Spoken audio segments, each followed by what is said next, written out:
Hello, everyone. Hello. How is everyone doing? How's everyone doing? Is everyone having a great day so far?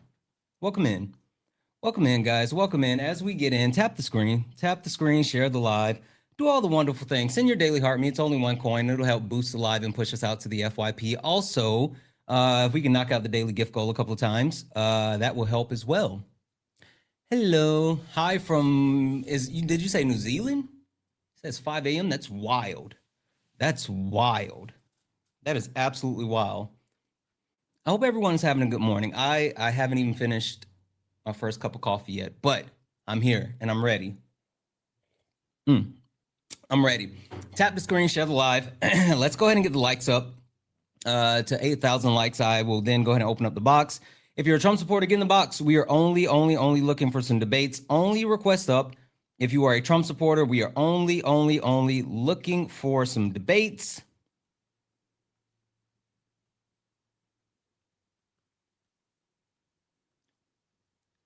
I'm going to keep resetting the daily gift goal to these little 1-cent gift goals. Right now, it's to love you very much. Can we knock those out?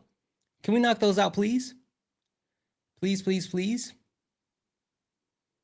Morning. I'm done with lunch and on my first. I am jelly.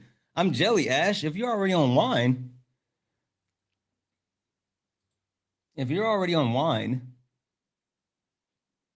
then yeah, I'm a little jelly.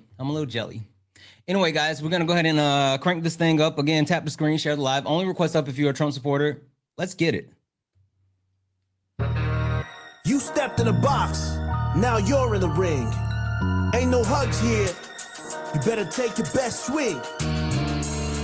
Mike Hot, who wanna step in the flame?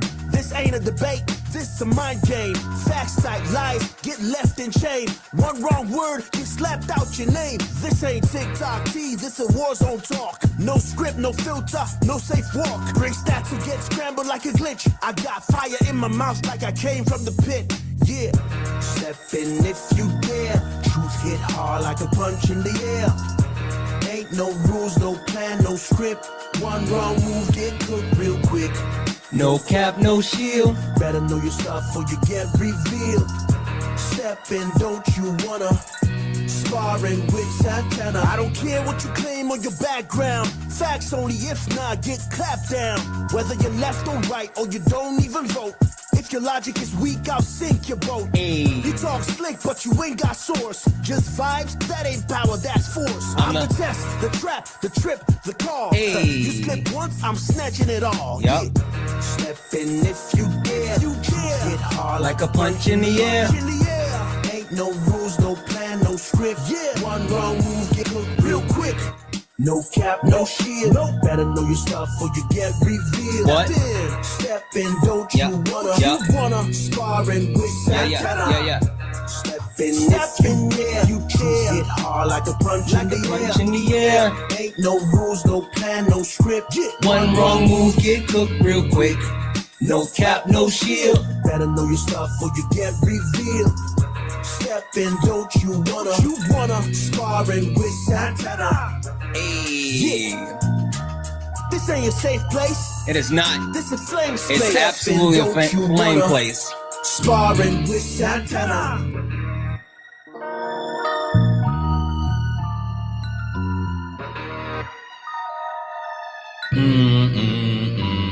Guys, what's going on? Welcome in. This is Sparring with Santana, one-on-one debates with Trump supporters. If you're a Trump supporter, get in the box. If you're someone that supports Donald, Jimothy Trump, get in the box. I see that we have someone yapping in the chat already. Listen, slow down, bud. Slow down.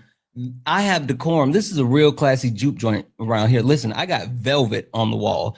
Ain't none of that grass shit that you're used to in Atlanta. We got velvet on the wall. There's a proper path and procedure to how we proceed. So with that being said, I will definitely go ahead and grab you and pull you up, but only request up if you're a Trump supporter. Only request up if you are a Trump supporter. We are only looking for some debates. Yeah, Nishan or whatever, I didn't mute you. If you got muted, you're either a Trump supporter that was yip-yapping, or gosh, he already ran. That's wild. He ran. That's wild. If you got muted, it's either you're a Trump supporter or my mods muted you. If my mods muted you, I don't know what to tell you. Like I don't have anything for you.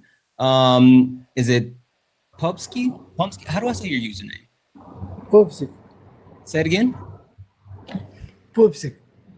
Poopsy. You said Poopsy. Yeah. Okay, Poopsy.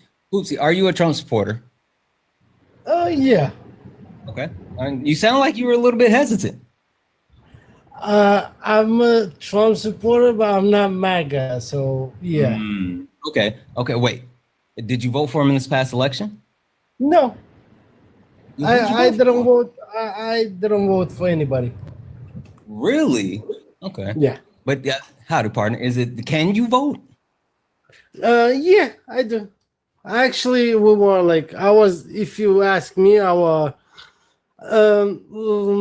yes, but we didn't support because we were like out of country and we didn't like we're not really into the politics. But yeah, I am. Okay. Okay. What state do you live in? New York. Oh, you live in New York. Okay. Cool. Cool. Cool. What time is it right now? 12:36. 12:36. Okay, I'll give it to you. Perfect. All right, we're gonna go ahead and get started here. And a question for you before we get going. Do you know who I am? No, I actually just was scrolling down on TikTok. I saw your post. I see you online, and I just want to jump in to have a conversation. Okay, okay, that's fair. That's fair. Would you mind if I give you and everyone else a quick introduction to not only who I am, but what this is? Sure, that would be beautiful. Thank you. Perfect, perfect. Give me one moment here. Ladies and gentlemen, welcome to the main event.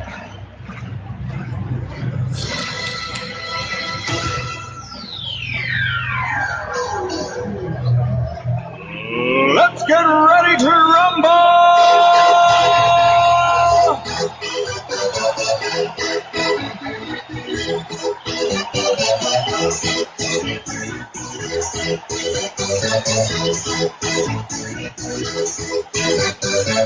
Y'all ready for this? Guys, welcome in, welcome in, welcome in. This is Sparring with Santana, one-on-one debates with Trump supporters. If you are a Trump supporter, get in the box. Get in the box. Only request up if you are a Trump supporter. If you are not a Trump supporter, do not request up. We're not talking to friendlies. We are only looking for some debates. If you're friendly, do all the wonderful things. Tap the screen, share the live. Let's go ahead and get the likes up to 25,000 likes. Also, again, I'm going to keep resetting the daily gift goal to these little 1-cent gift goals. If we can knock that out a couple of times, it'll push us out to the FYP. And also, guys, send your daily heart me. It's only one coin. It's only one coin. Send your daily heart me. It'll help boost the live as well. We have Pumsky up here. Pumsky, can you tell me, you said that you were out of the country at the time. You're a Trump supporter. You live in New York. You didn't vote. You're not really political, but you support Donald Trump currently. Oh yeah. Okay. Okay. All right. Do you Tell want me me to why. explain why? Oh, okay. Please. So, before Trump, like even the oldest things, the politicals was still going on, but in the shadow. That's just my point of view.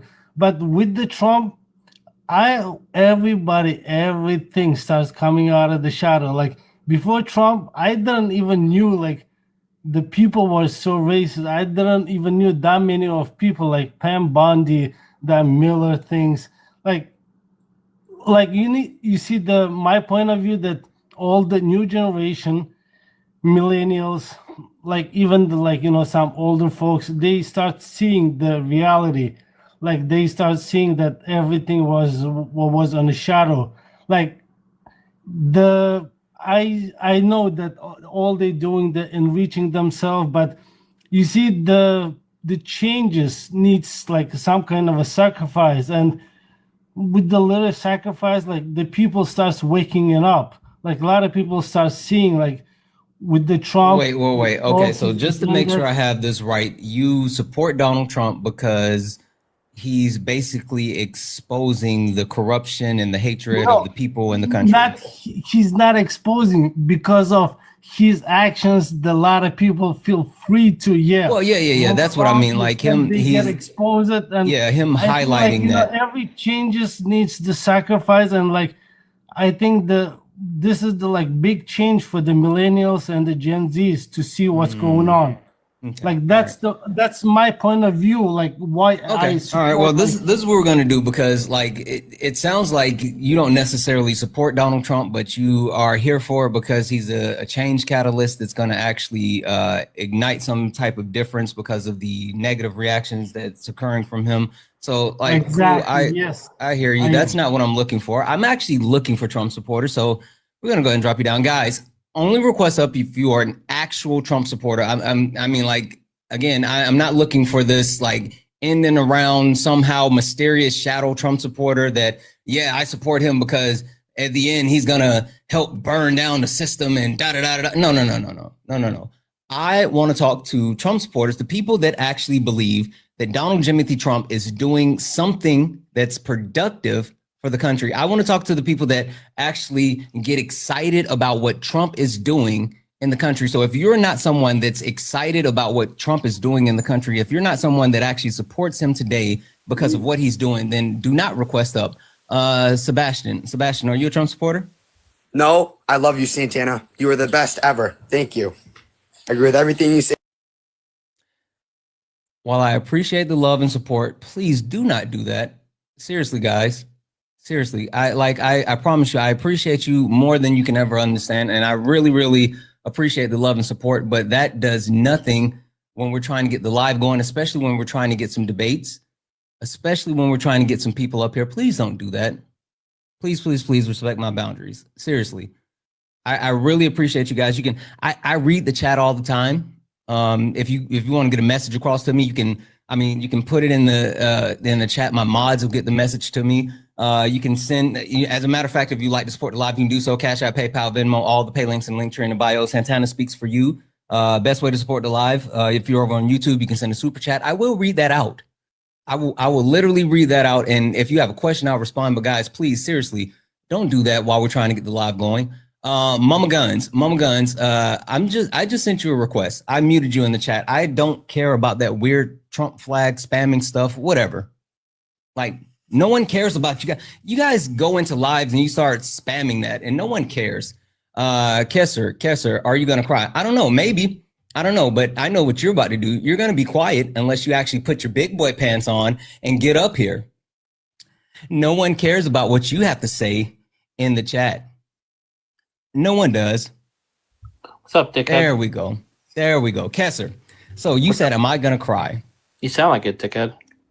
You think I'm going to cry. Cool. Yeah. So just to clarify before I go any further, are you a Trump supporter? Nope. Okay, so you're just a weirdo who's in my chat that's a fan. Cool. All right, so since you're not a Trump supporter and I don't have anything to say to you.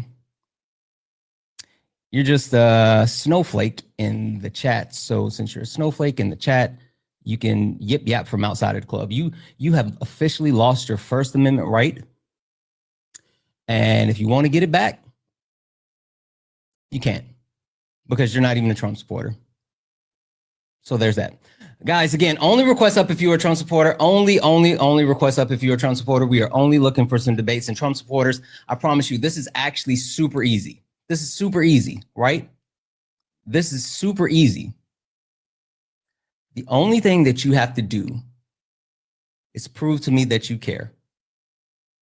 That's it. Unsighted, cool. You've been deported, cool. I'm gonna go ahead and mute you because again, no one cares about you in the chat, but I'm sending you a request. Get in the box. Get in the box. Come and tell me about that. Come and tell me about it. True. Are you a Trump supporter? I love Trump. Okay, all right. That's kind of like a strong take. You said you love Trump? I love Trump, and I support everything he's doing right now. Okay, yeah. Why are you trying to make a fake Southern accent? It doesn't matter what I'm doing. I support it. I hear you. So I'm gonna go ahead and kick you because I don't want to talk to trolls. Like I have no interest in like whatever that is. So yeah. Again, only request up if you're a Trump supporter. Only request up if you are a Trump supporter. We are only looking for some debates. Tammy, are you a Trump supporter?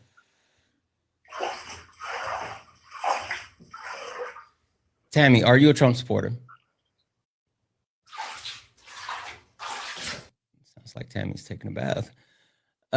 Let's see here. 45, 47. Well, I guess not. All right. Holy smokes. This is we're off to a fast start. We're off to a fast start. Holy crap. All right. Let's see here.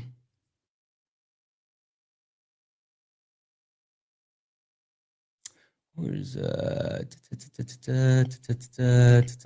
don't see the person you guys are talking to. Metal what? Metal who? I don't see him. Mods, just an FYI, just in case I don't see it, if we have Trump supporters that are in the chat and not getting in the box, if we have Trump supporters that are in the chat and not in the box, go ahead and put them in a straight jacket, mute them, tell them to get up here. Flaming Hot, how are you? I'm good. How are you doing? Wonderful, wonderful. Are you a Trump supporter? Nah, man, but I wanted to ask you, can I tongue punch your fart box? You're not even funny. Like it would actually be better if you were funny. And you're not. You're not even good at being you guys aren't even good trolls. Grace, are you a Trump supporter?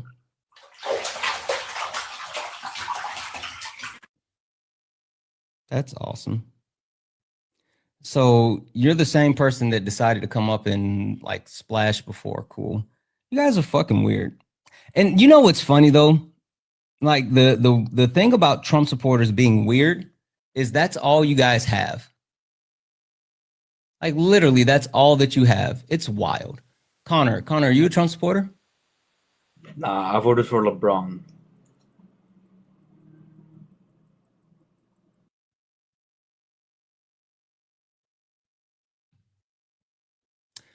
This is who they are.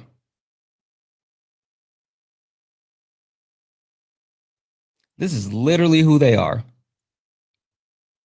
There's not one Trump supporter that can actually come up and have like a decent conversation, a civil debate. They can't substantiate points. What are we doing? Dave, are you a Trump supporter? Yeah, I'm a Trump supporter.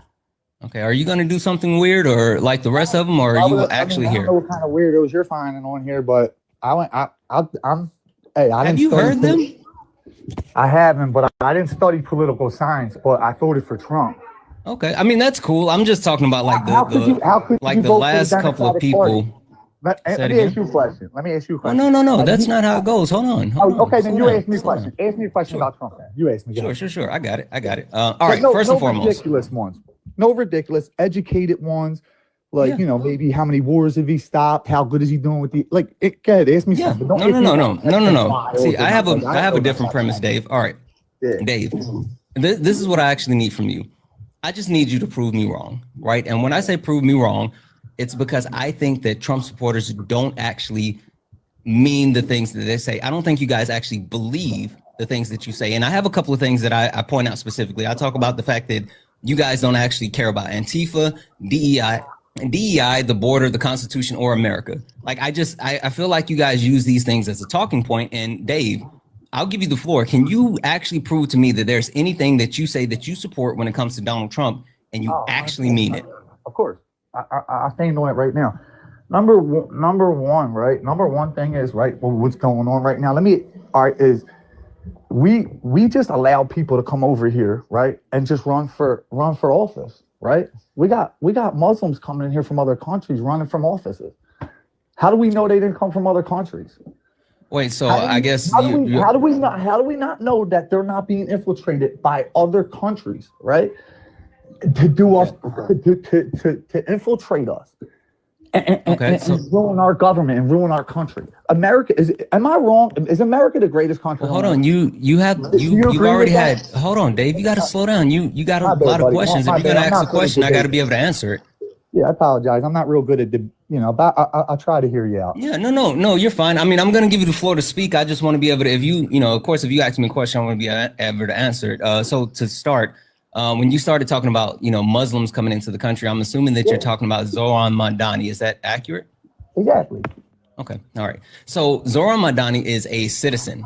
He's literally a citizen of the United States. Now, in order to actually become a citizen of the United States, there is a legal process that you have to go through. It's actually a very extreme and strenuous process which includes a very deep background check, a set of vetting in multiple levels, and also, time in the country, all this other stuff. So with that being said, if someone is able to actually come into the country, obtain citizenship, and then actually propel themselves into a political position, it's not because they're a plant. It's because they've actually, I guess, in some sense, attained what people think as is the actual American dream. Okay. Now, if that's true, what you said, right? And say this system worked, right? And we vetted it out, and he really isn't a plant, right? But check this out, though. He has Muslim values. He doesn't have like American values. He's going to represent the Muslims. Look, when they. Oh, you cut out. I think you might got a call. I think you may have gotten a call. Let's give him a second, guys. Keep tapping the screen, share the live. Also, guys, if you like to support the live, you can do so. Cash App, PayPal, Venmo, all the pay links in the link tree in the bio. Santana Speaks for You. Santana Speaks for You is the best way to support the live. Everything's accepted, anything's appreciated. If you're over on the YouTube, you can send a super chat and I will read that out. Dave, you have to come back into the screen. If you can't see me, then I can't hear you. There you go. All right. Go ahead, Dave. Hold on 1 second. My bad. I need 1 second. I gotta go collect my rent money. 1 second. Sure. I'm gonna go ahead and mute you, and I'm gonna bring someone else up in the meantime. All right, guys. Only request up if you're a Trump supporter. Only request up if you're a Trump supporter. We're only looking for some debates. Please do not request up if you are not a Trump supporter. We are not looking to talk to friendlies.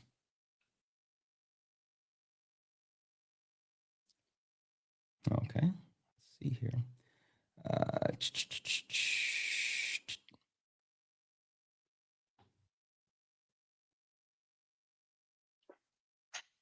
Ryder, are you a Trump supporter?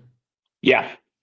Okay, perfect. Hey, so we have Dave down below you. He's a Trump supporter as well, but he was trying to actually prove me wrong, and I'll give you the floor to do so while he is doing whatever he's doing. I just want you to prove to me that you guys actually believe in any of the things that you say, all right? Because you guys talk about a lot of stuff, including Antifa, DEI, the border, the Constitution, America. Like, I don't think that you guys actually care about any of those things, but like, is there anything that you say that you support Trump for that you actually truly care about?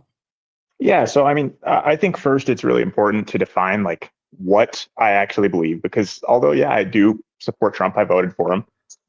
I don't agree with everything he says. And I know that there are a lot of, MAGA people who will become part of the fold and just kind of, embrace everything he says. That's not me. I agree with a lot of what he has to say. I agree with a lot of the policies, specifically, around the border, around Antifa. And I think we can actually probably find some agreement between myself and Trump on, DEI. I think he goes too far on a lot of things. Okay. But I think, listen, yeah, hold on, because I hear you, and that's something that a lot of Trump supporters say they don't agree with everything and cool. But you list 3 different things that you actually agree with Trump on, and you said the border, you said Antifa, and you said DEI. Now, I'm not gonna hold you. I'm kind of bordered out, right? For some reason, everyone picks the border, but they don't really know the border. So how about this? Can you pick one of the 2, Antifa or DEI? Which one would you rather have a conversation about? Probably DEI. Antifa, I think that's overblown. Okay. So tell me what you know about DEI. What is a DEI?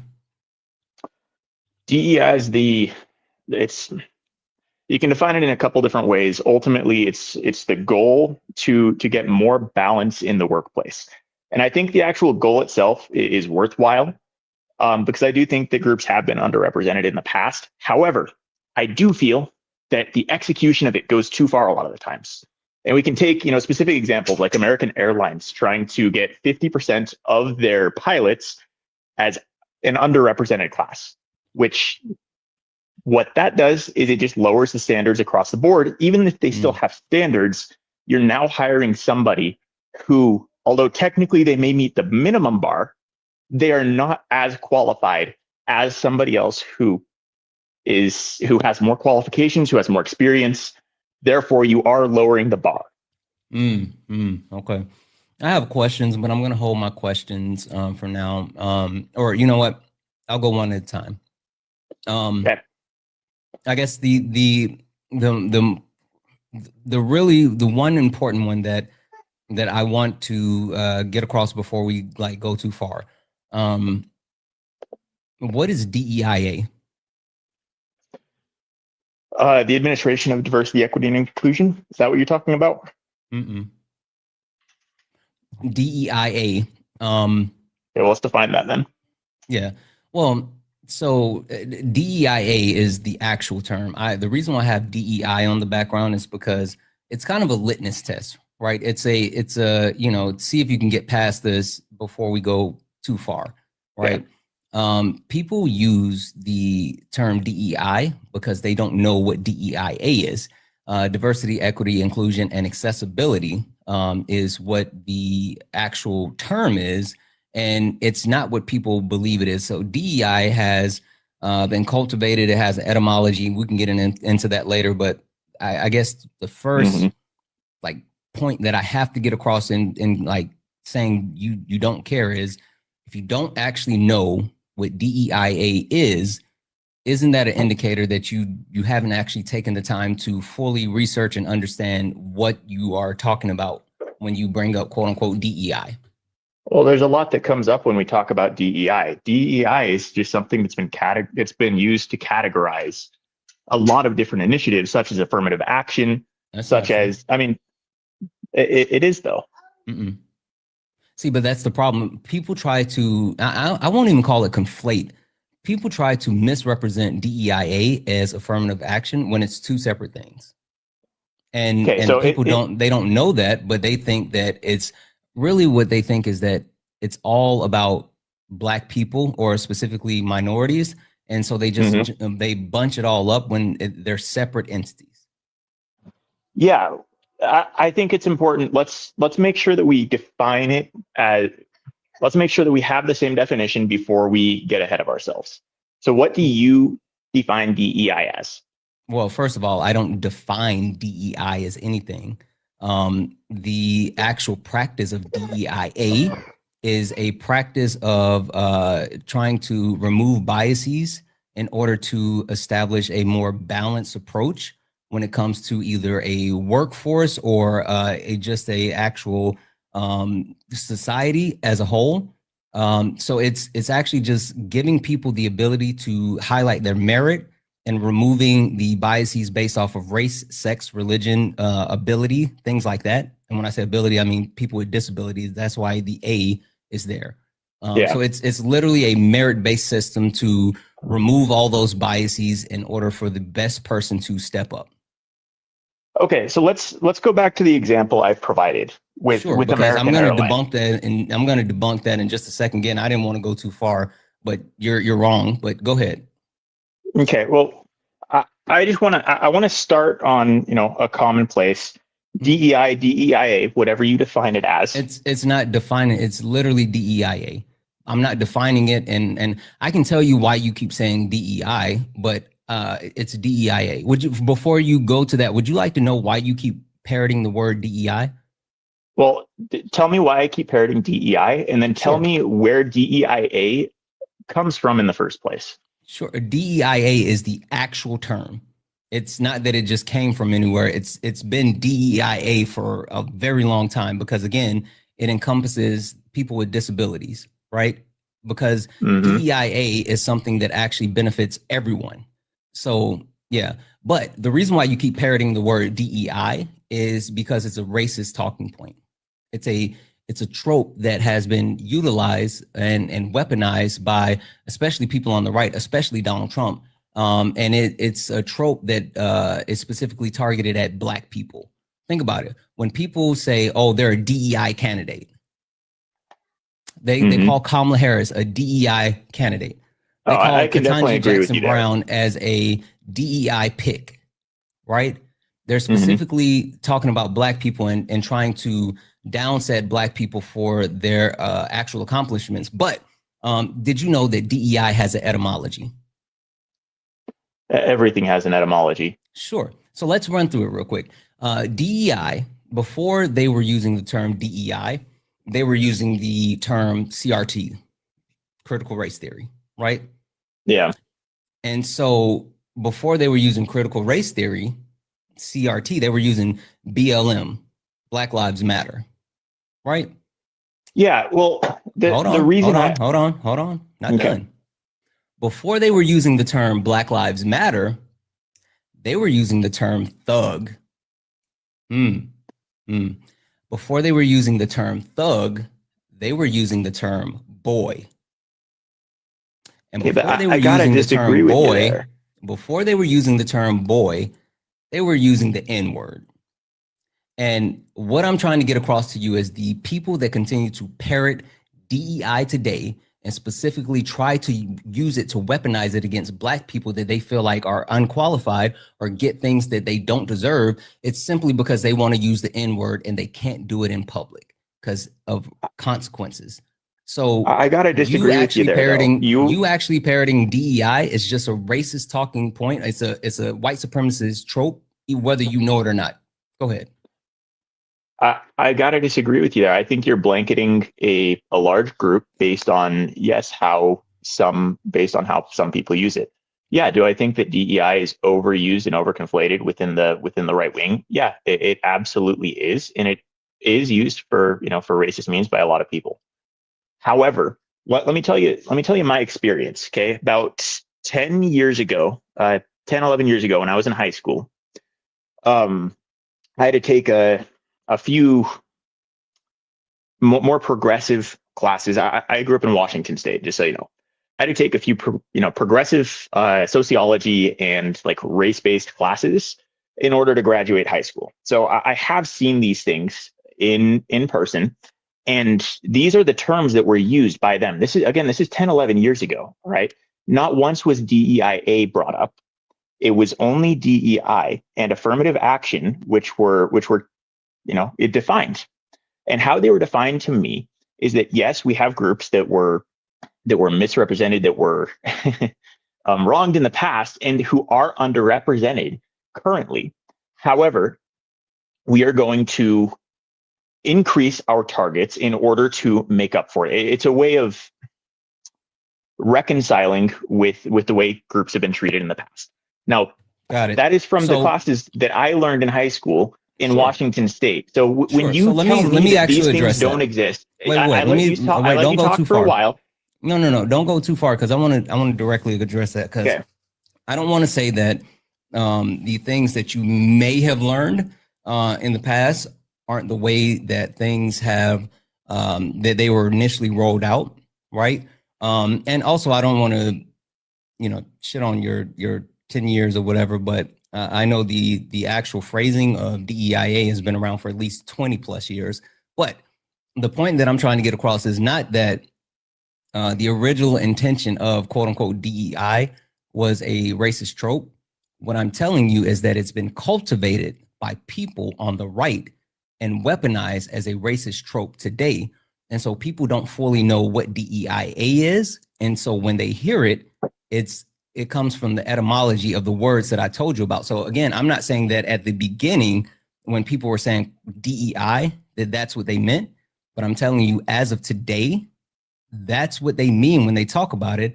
And that's what you're parroting, whether you know it or not, because you saying DEI and not understanding what DEIA is literally you falling within a white supremacy talking point, whether you realize it or not. That's my point. So are you saying that nobody on the left has ever used DEI without referring to DEIA? I'm telling you, no, for sure. No, that's not what I'm saying at all. What I'm saying is that people who don't actually understand what it is have weaponized it, and they're continuing to use it as weaponization. The people on the right, specifically, I gave you the examples. That's why they talk about Ketanji Jackson Brown and they call her a DEI pick. That's why they talk about Kamala Harris and they call her a DEI pick. They specifically use it as Black people having access to something that they don't feel that they're actually qualified for. I do not agree with them being categorized and labeled as DEI picks. However, I mean, again, I do not agree with them being labeled as DEI picks. However, can it be reasonable? Like, let's try to look at it from the point of view as somebody who, yes, may be wrongly saying that. Can we agree that Kamala Harris was not the best pick to be president in the last election? No. Okay, why do you say that? Why do you say that she was more qualified or better to be the pick for the Democratic nominee as opposed to someone like Pete Buttigieg, Andrew Yang, even Bernie Sanders? Sure. Yeah. There were multiple factors that made Kamala Harris the best pick. First and foremost is because she was the most qualified candidate to ever seek the office of the presidency for a first term. Like literally, there's no candidate that was seeking the office of the presidency for a first term that has the resume that she has, right? And we can talk about her being a district attorney in California, a DA in California, a senator, the vice president, and like all of those things. Like she's literally touched every branch of the government, every single branch of the government she's been involved in. There's no other candidate that has ever done what she did as far as being able to say, I have accomplished all these things and I am not the president yet, literally. But then that's I think there's a I just think there's a difference between having the experience and having actually worked a job such as those and having notable accomplishments in them. And I know, yes, she does have some notable accomplishments, but a lot of her accomplishments aren't even really, that they weren't contributing toward the goal that she was pushing toward. Kamala Harris has had multiple highlight accomplishments. I mean, we can talk about when she was DA. The DA. I'm sorry, not DA. Attorney General. Well, I keep saying Attorney General of California. Yeah, I know what you like. She headed up a massively successful program called Back on Track, which helped reduce the recidivism rate of like Californians that were actually stopped with, drug charges or whatever. We can talk about her actually signing on to multiple pieces of legislation while she was in the Senate and help get that pushed through and passed. And even the actual multiple sessions that were held to hold the Trump administration accountable in her first term, where she literally had two of Donald Trump's attorney generals shaking in their boots. Jeff Sessions and Bill Barr were terrified of Kamala Harris. But while she was vice president, she not only signed off she cast the tie-breaking vote for some of the most monumental pieces of legislation, like the Chips and Science Act, the PACT Act, and even the infrastructure bill, which was something that not only that Donald Trump said that he wanted to get done and he couldn't do, but also Barack Obama said that he wanted to get done and he couldn't do. And then she also had massive success when it came to her responsibilities as far as finding out what the root cause of migration was from the southern border, and also actually got money from Mexico to help quote unquote build the wall. So she had all of those things that were massively successful, but that's not even why I'm saying that she was the best pick for the actual Democratic nominee for this past run. Well, I'm not even telling you why yet. I think you're misunderstanding my point. My point isn't that she wasn't qualified, and no one can debate that she was qualified. She had a laundry list of qualifications. Like you said, she was a general attorney for California for a number of years. She served as a senator and as a vice president. No one's saying that she's not qualified. And this is where I think a lot of the misunderstanding is, because my belief is just that there's a lot of misunderstanding between the two sides that both comes from within and without of each of the parties. Now, my belief is that, yes, she was very qualified and she was okay. However, she was not the right person to bring the Democrats to a victory, meaning she was not the best candidate. And she was not the best person. I haven't even got to why I was telling you she was Americans. the best candidate yet, though. Can I tell you why I say Okay, she was the best candidate?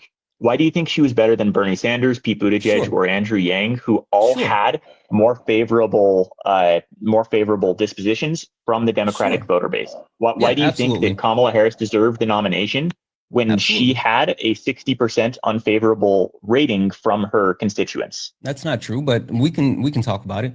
The reason why Kamala Harris was the only sensible pick for the Democratic nomination in 2024 is because Joseph Robinette Biden screwed everyone. Joe Biden, he did. Who told everyone that he was going to be a bridge president. And while casting our vote for him in 2020, we expected him to run one term. He then made a decision that he was going to run for a second term, right? And since he was the incumbent, no one decided to primary him, and he won delegate votes, right? Now, the issue is when Joe Biden got down the road and started debating, while not listening to people who told him like, hey, you should not seek a second term, he actually got up on the debate stage, shit the bed, and then contracted COVID and realized that he was unable to actually perform the duties of the presidency for a second term. And so he dropped out. And with him dropping out, there was only 107 days left between the time that he dropped out and until the point of the election. Since there were 107 days and Joe Biden had already been running, there was $100 million war chest that had already been built up as far as donations to support the Biden-Harris ticket. The only two people that would have access to that $100 million in campaign funds is Joseph Robinette Biden and Kamala Devi Harris. Those are the only two. So there's no other member of the Democratic Party, if they would have been able to use that $100 million war chest that was already built up. So there's 107 days.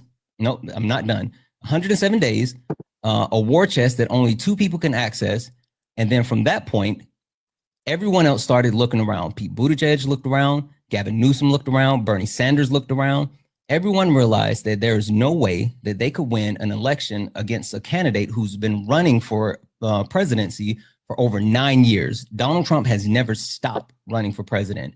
And so all of them took a look around and realized that in 107 days, they would not be able to actually put together the type of campaign needed to actually challenge Donald Trump.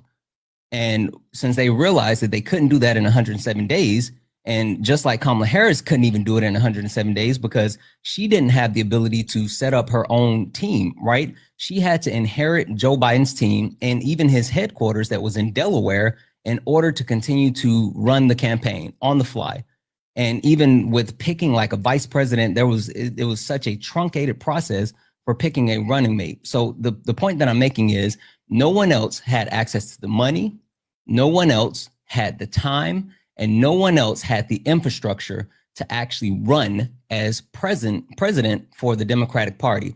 And you can also highlight the fact that Kamala Harris had over an 80% favorability rating and support from the Democratic Party for her nomination. So all of those things is the reason why I say she was the best candidate for 2024. Okay, but you're saying that this was all an elaborate hoax put on by Joe Biden because That's not what I'm saying. No, but you're saying that he lied, and the reason that Kamala was the best candidate was because of the position she was put in against Joe Biden. You're looking at her as the victim as opposed to an actual actor who can I'm do not things. looking at her as a victim. And I don't think that you understood what I was just saying. You're saying that she was put in a bad predicament by Biden because he was lying about I'm saying the Democratic Party as a whole was put into a bad predicament because of Joseph Robinette Biden. And what I'm saying is she is the only one that had the ability to perform the way she did. And Donald Trump won this election by 1%, like literally 1%. Anyone else would have gotten blown out of the water. Well, he won by 1% popular vote. You're talking about popular vote. He blew it out of the water in terms of the Electoral College in the states that it actually mattered. No. I mean, he won every single swing state. This was the closest election in United States history. Literally, the closest election in United States history is some of the swing states that he won. Some of the swing states that he won. Election was closer. No, it wasn't. No, it was not. Yeah. Yes, it was. No, it was not. If you look at the actual amount of votes, let's bring up the numbers. If you look at the actual amount of votes and you look at the actual margins in the swing state, there's certain swing states, I think it's either Michigan or Wisconsin, one of those two, No, it's either Michigan, No. Wisconsin, or Nevada. One of those swing states where there was like Mhm. only about a 10,000 vote difference as far as who won. These were the thinnest margins. Okay, in which one do you United think it States was? history. Let's What do you look mean? at Michigan. Michigan, I think Trump it was won Nevada. There's by one of those. 1.4%. Yeah, there's one of those states where it Wisconsin. was like about 10,000 votes. Wisconsin won by 1%, which again, like Yeah. we're talking in the Yeah, we're margin not of like talking about 40, percent. I'm talking 50,000 about the votes. No. Like you can see the number of the. I'm going to pull it up right now. So if you're looking at it, you might Yeah, as well just tell me because I'm about to pull it up right now. There's Nevada, one of Trump those won by states. 50%. Arizona, Trump won by. He didn't win by 50%. Stop that. Sorry, 50,000 votes. He won by 2.5. Sure. Give me 1 second. Give me 1 second. Arizona, Trump won by 200,000. Okay, hold on. Ryder. Georgia, stop. Trump won Ryder. Stop. No. Stop. Shh. Because you're shotgunning, and I don't want to. I don't No, want to. no. I let you I want you to monologue stop. for a long while. You said that this. Stop. You just lie and then mute me. You said that this past I literally am not lying. I'm muting you because I'm telling you to stop talking while I pull up the information so we can look at it together. You can't even slow down for half a second.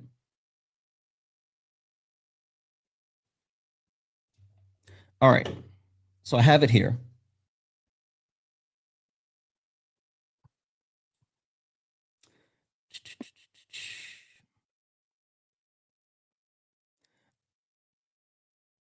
This is the breakdown. No, I want to see the votes. I want to see the votes, not the actual electoral college. CNN has a good election map. You can just hover on any of the states and you can see the vote totals. Yeah, no, I don't want to use CNN. New York Times has it too. I mean, the date is the same. They all pull from the same place.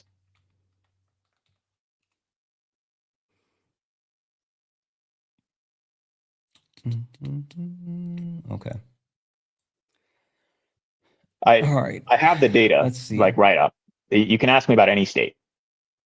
All right. What was the vote total difference for? Let's see. Pennsylvania. It was about 100,000 votes. It was 1.8%. Yeah. Michigan, it was less than 100,000 votes.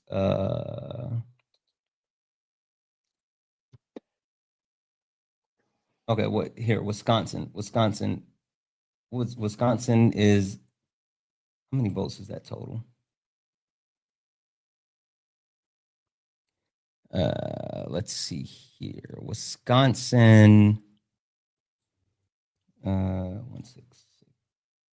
It was a difference of 30,000 votes. And even if 30,000 votes. Even if that went blue, it would have been almost identical to the results of 2016. Yeah, 29,397 votes. Yeah. So again, the point that I was trying to make, and I might have been off by saying one was 10,000. I might have been looking at an actual like county or something. Anyway, the point that I'm trying to make is, and it's the point that I've stood on, is these were the thinnest margins as far as any election in United States history, because that's why he won by a total of 1%, right? He actually had a little over, he only got 1.3 million more votes than Kamala Harris, right? There's 10 to 20 million people that did not vote. 2.3 million more votes.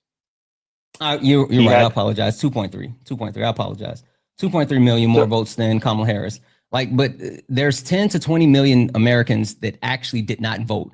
So the point that I've been trying to make, and this is the point that I'm standing on, is that Kamala Harris, in 107 days, with putting together an actual campaign on the fly and actually trying to take the money that only she could access and then accumulate more money as well, was the only candidate that could have made this election this close. Everyone else would have been blown out of the water if they would have tried to run. That's the point. But if you look at her favorability ratings, that's not true. You look at people; they were experiencing a lot of distrust. Favorability ratings, yeah, where? they were duped by Joe Biden. If we're favorability looking at ratings, where? If we're looking at the favorability ratings from the late 2023, even mid 2023 when this was happening. No. Take a look at what the favorability rates were with Kamala Harris heading into the DNC. Okay, so we're looking at June 2023. Is that right? No, hold on. Unfavorable of an average, and this is across multiple sources, average of 54% unfavorable rating, favorable rating of 39.3%. What's multiple sources? What are you looking at? You I'm looking at realclearpolling.com, which pulls from Harvard Harris, Economist, Fox, Wall Street Journal, CNN, USA Today, Economist. It averages out all of the data, so you have outliers on both sides. I don't know what that is, but like Gallup literally completed a poll prior to the actual election, right after the DNC, and Kamala Harris had a 93% approval rating with the Democratic Party. When was the DNC? It was June 2023, right? Since June 2023, increased 13 percentage points since June 2023 to 47% as a total. 93% of Democrats, 41% with independents, and 5% of Republicans. So again, the actual approval rating of Kamala Harris massively jumped. And you can talk about her being a candidate and all this other stuff, but literally it does not negate anything that I've said. She literally had 107 days. She's the only one that had the ability to inherit the war chest. She had to put together an infrastructure on the fly, and she had a 93% approval rating from the Democratic Party. So you can keep talking about Kamala Harris all you want to, but that does not negate that there's no other candidate that you could have put in that situation that would have actually won or did better than Kamala Harris. And you can't give me an actual credible situation. Give me exactly. That's the point that I've been making this entire time. But she was not the best candidate to run. Like, the thing is, she was the Joe best Biden, and candidate for that situation. There was I don't deal in things that aren't reality. That specific situation. Because she could get the war chest. So are you gonna make up a pretend situation for me now? Because I'm not dealing in pretend. I'm telling you. Why did they run Joe Biden to begin with? Why did Kamala Harris not step out? Because Joseph Robinette Biden was the incumbent president, and if the incumbent president says that they're gonna run, even though there were pressures from multiple sources, including the people that looked at as heads of the Democratic Party, he still said no, and he wanted to run. That's why. In her book, 107 give Days, me an Kamala argument. Harris Give me an argument of any other candidate that would have done better than Kamala Harris in that situation. In that situation, none. But that's not what we're talking then, so about. It's a moot point. No, it is. No. No, because you can make up scenarios and you can say you're trying to make up a scenario. I'm not making up a scenario. You literally are. I'm talking. Stop. I'm talking. Stop. I'm talking about the actual scenario that happened. You're talking about a possibility of a scenario that didn't happen. I don't care about what could have been if Joe Biden would have not re-ran for president. I'm not telling you that if Joe Biden would not have actually ran for president, then she would have been the best candidate. I'm talking about the exact situation, and I'm not making up anything. I'm dealing with reality. Now, if you want to address reality and you can make a point that there's any other candidate that would have performed better than Kamala Harris in that situation, I will listen to your point. But if you want to tell me that, if Joe Biden wouldn't have ran, then you should have actually picked such and such, I don't give a fuck, because that's not reality. We can't go back and make Joe Biden drop out earlier so we could have had a better candidate. I'm telling you, for the situation that was available, tell me someone that would have been better than Kamala Harris. If you don't have someone, then this point is done and we move on.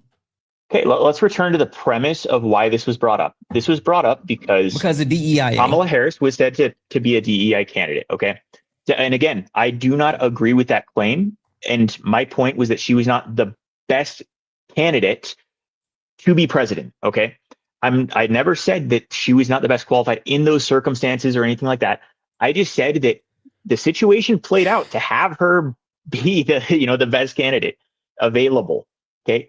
But there were people who are better inside of the Democratic Party. You keep saying that, but it's a moot point because it's not reality. I am not disputing that there were other candidates where if it were a 4-year opportunity to run, that there would have been a different candidate. That's not the conversation. But it's a moot then point we misunderstood for you to keep the premise. bringing up any other candidate if you're not going to talk about them dealing with that 107 days and everything else that was prioritized. Now, let's get back to your point because you're trying to make the point about DEIA. Yeah. Which, again, I believe that it's a false premise for you to mix up DEIA and DEI because DEI is what's not because officially you taught. don't know what DEIA is. Because DEI is all that's referenced by both the left and the right. No, it's all that's not. taught. It's referenced by the right because it's a racist trope and you don't understand it because you won't engage with it because you think that you know what it is, but you don't even know what DEIA is. That's why I said you don't care about it because you haven't actually done the work to figure out what it actually is. Okay, but who do you have to blame for that? The left or the right? Again, like I told you. I have you to blame for it. College in Washington I have you to blame for it. You, individually, you. I'm not blaming I'm not blaming the left or the right for someone not actually caring enough about something to actually learn what it is. If I hear something and I'm interested in it and I care about it, I'm actually going to go do my own research. I'm not going to actually sit here and just say, oh, well, this is what they say it is. Like, I'm going to actually figure out the thing. It's you, bud. So why is DEI all that's addressed by both the left and the right? The reason why DEI it continues to be parroted is because the right has cultivated it and turned it into a racist talking point that is used by white supremacists to say that black people are getting stuff that they're not qualified for and they shouldn't get. I've already went through that etymology of the word for you. No, like let's even just look up DEIA. Like I don't give a shit about looking up DEI. No, because or you are DEIA making false definitions. You are making. I'm not giving you definitions. I'm giving you the functionality, bud. What's the difference between definitions and functionality? It doesn't matter. Like it does matter. What's the difference between a definition and functionality? A definition is how someone would define it. Functionality is how it's actually rolled out. Exactly. And so however, just because someone is using this as a quote unquote definition, a definition is descriptive. But the functionality is how it's actually used. That's why I gave you the etymology of the term and how it's being used. I gave you specific examples as far as how people are currently using the term versus what the actual functionality of the term is. That's why I keep doing that. This is just semantics, though. It's not because what we're referencing is the same thing. We're not referencing the same thing because you don't actually know what DEIA is. You don't know what it is. Tell me one law that's been passed that actually implements DEIA. Done. Exactly. Tell me who benefits most from DEIA. I'm confused. Tell me who benefits most from DEIA. I don't understand. Like you have to define DEIA and give examples of it. I've already gave you what it stands for. No, you gave me a blanket statement. No, I gave you what it stands for, and I told you what the functionality is. The functionality is to remove biases. So whether it's in the workplace or in society as a whole, people have the ability to look at the merit of the individual and not just look at their race, sex, religion, or ability. Like, that's the functionality of it. I keep explaining these things to you because you want to actually use a definition. I'm trying to explain to you the functionality. I've told you that. Okay, now answer the question. Who does it benefit the most? Which part? DEIA. Who does it benefit the most? DEIA is a large. Who does it benefit the most? I'd say nobody. Yes, it does. There's actual statistical measures that can actually prove. Yes, there's statistical measures that can prove that DEIA has benefited white women and veterans the most. Those two groups, literally, white women and veterans have benefited from DEIA practices the most. And that's why I want to address this. I want to address specific parts within it, because looking at the ACLU, they differentiate between each of the items. And by the way, the ACLU is the only one that I can actually find that is differentiating DEIA versus DEI. Even other sources like Harvard Business School. Okay, cool. Use DEI. Let me break this down Barney style for you one more time, so you'll understand this, right? Okay. The term DEI did not start as what I'm telling you it is today. I've said this multiple times. When people started using the term DEI, it was for a specific reason, and then it evolved to DEIA.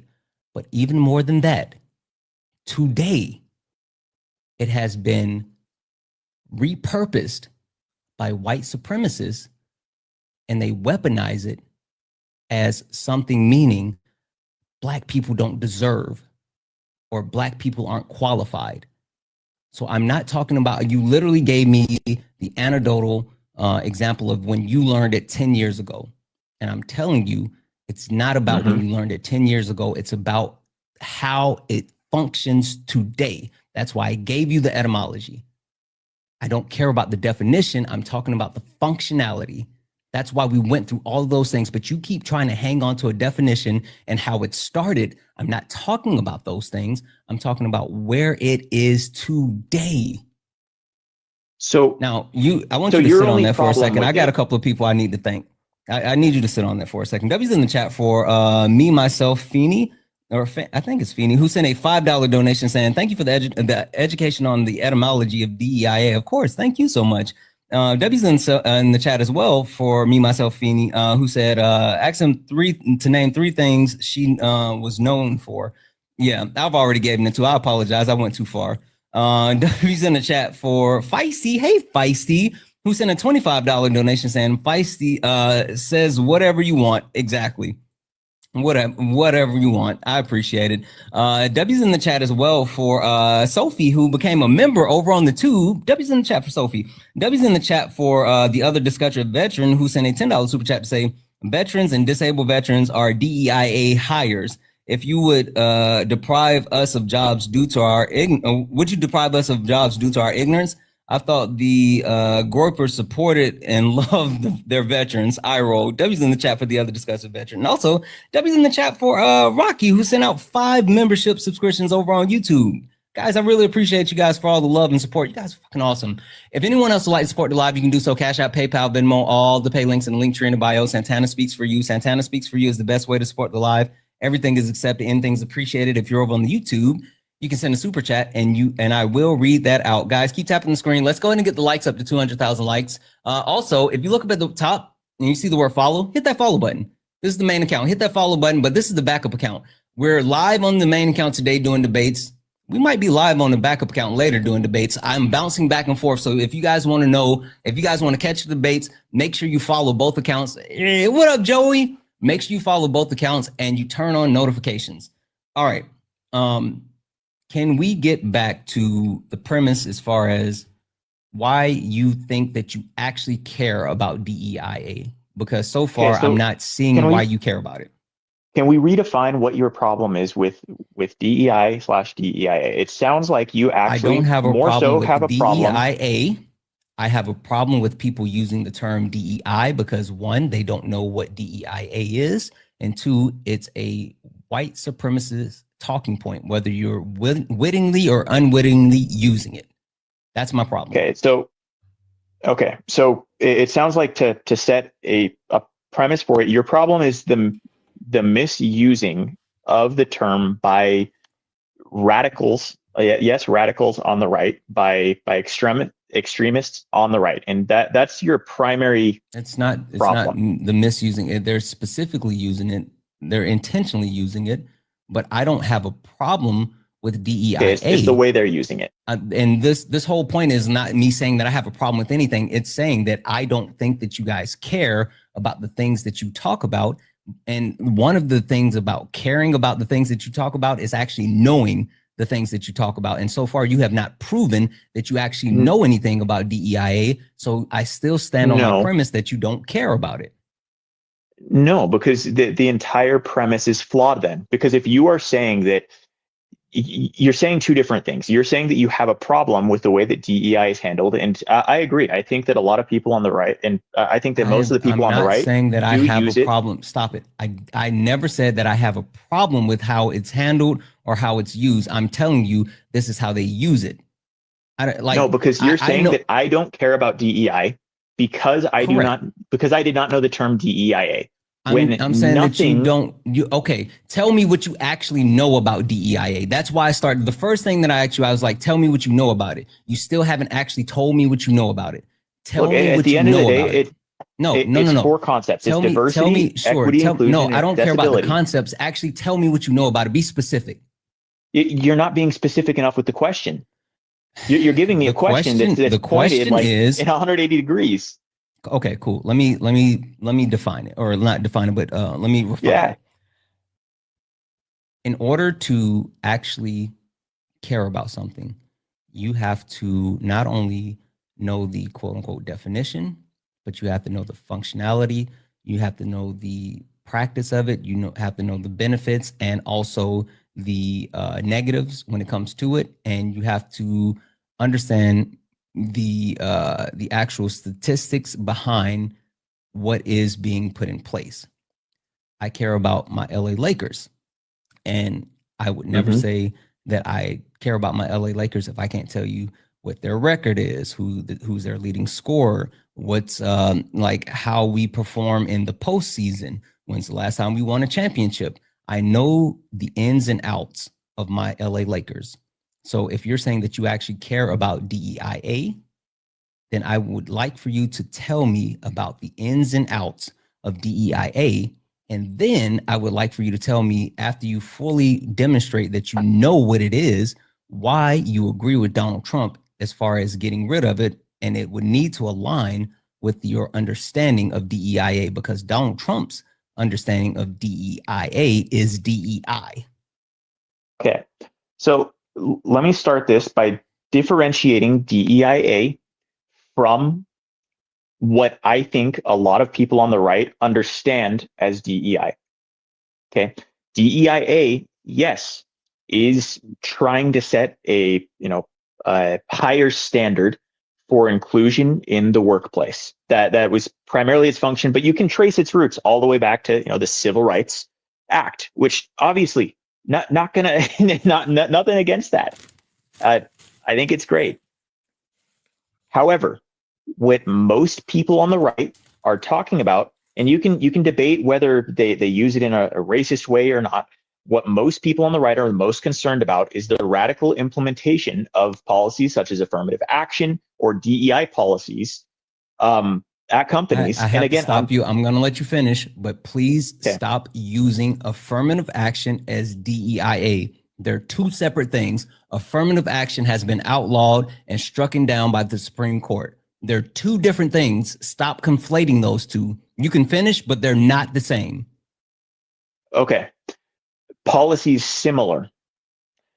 And there's a reason I brought up American Airlines in the first place. Okay. They had to remove their rule, and I'm going to say DEI because that is how they described it. That is how American Airlines described it. They were sued and they had to, number one, pay out quite a bit of money, and they had to remove the policy because, as their spokesperson said, they were, oh shoot, I had the quote pulled up. Or sorry, no, it wasn't their spokesperson. It was the AFL who was the one that sued them. They acknowledged and agreed to stop illegal race and sex-based discrimination in its hiring and promotion processes.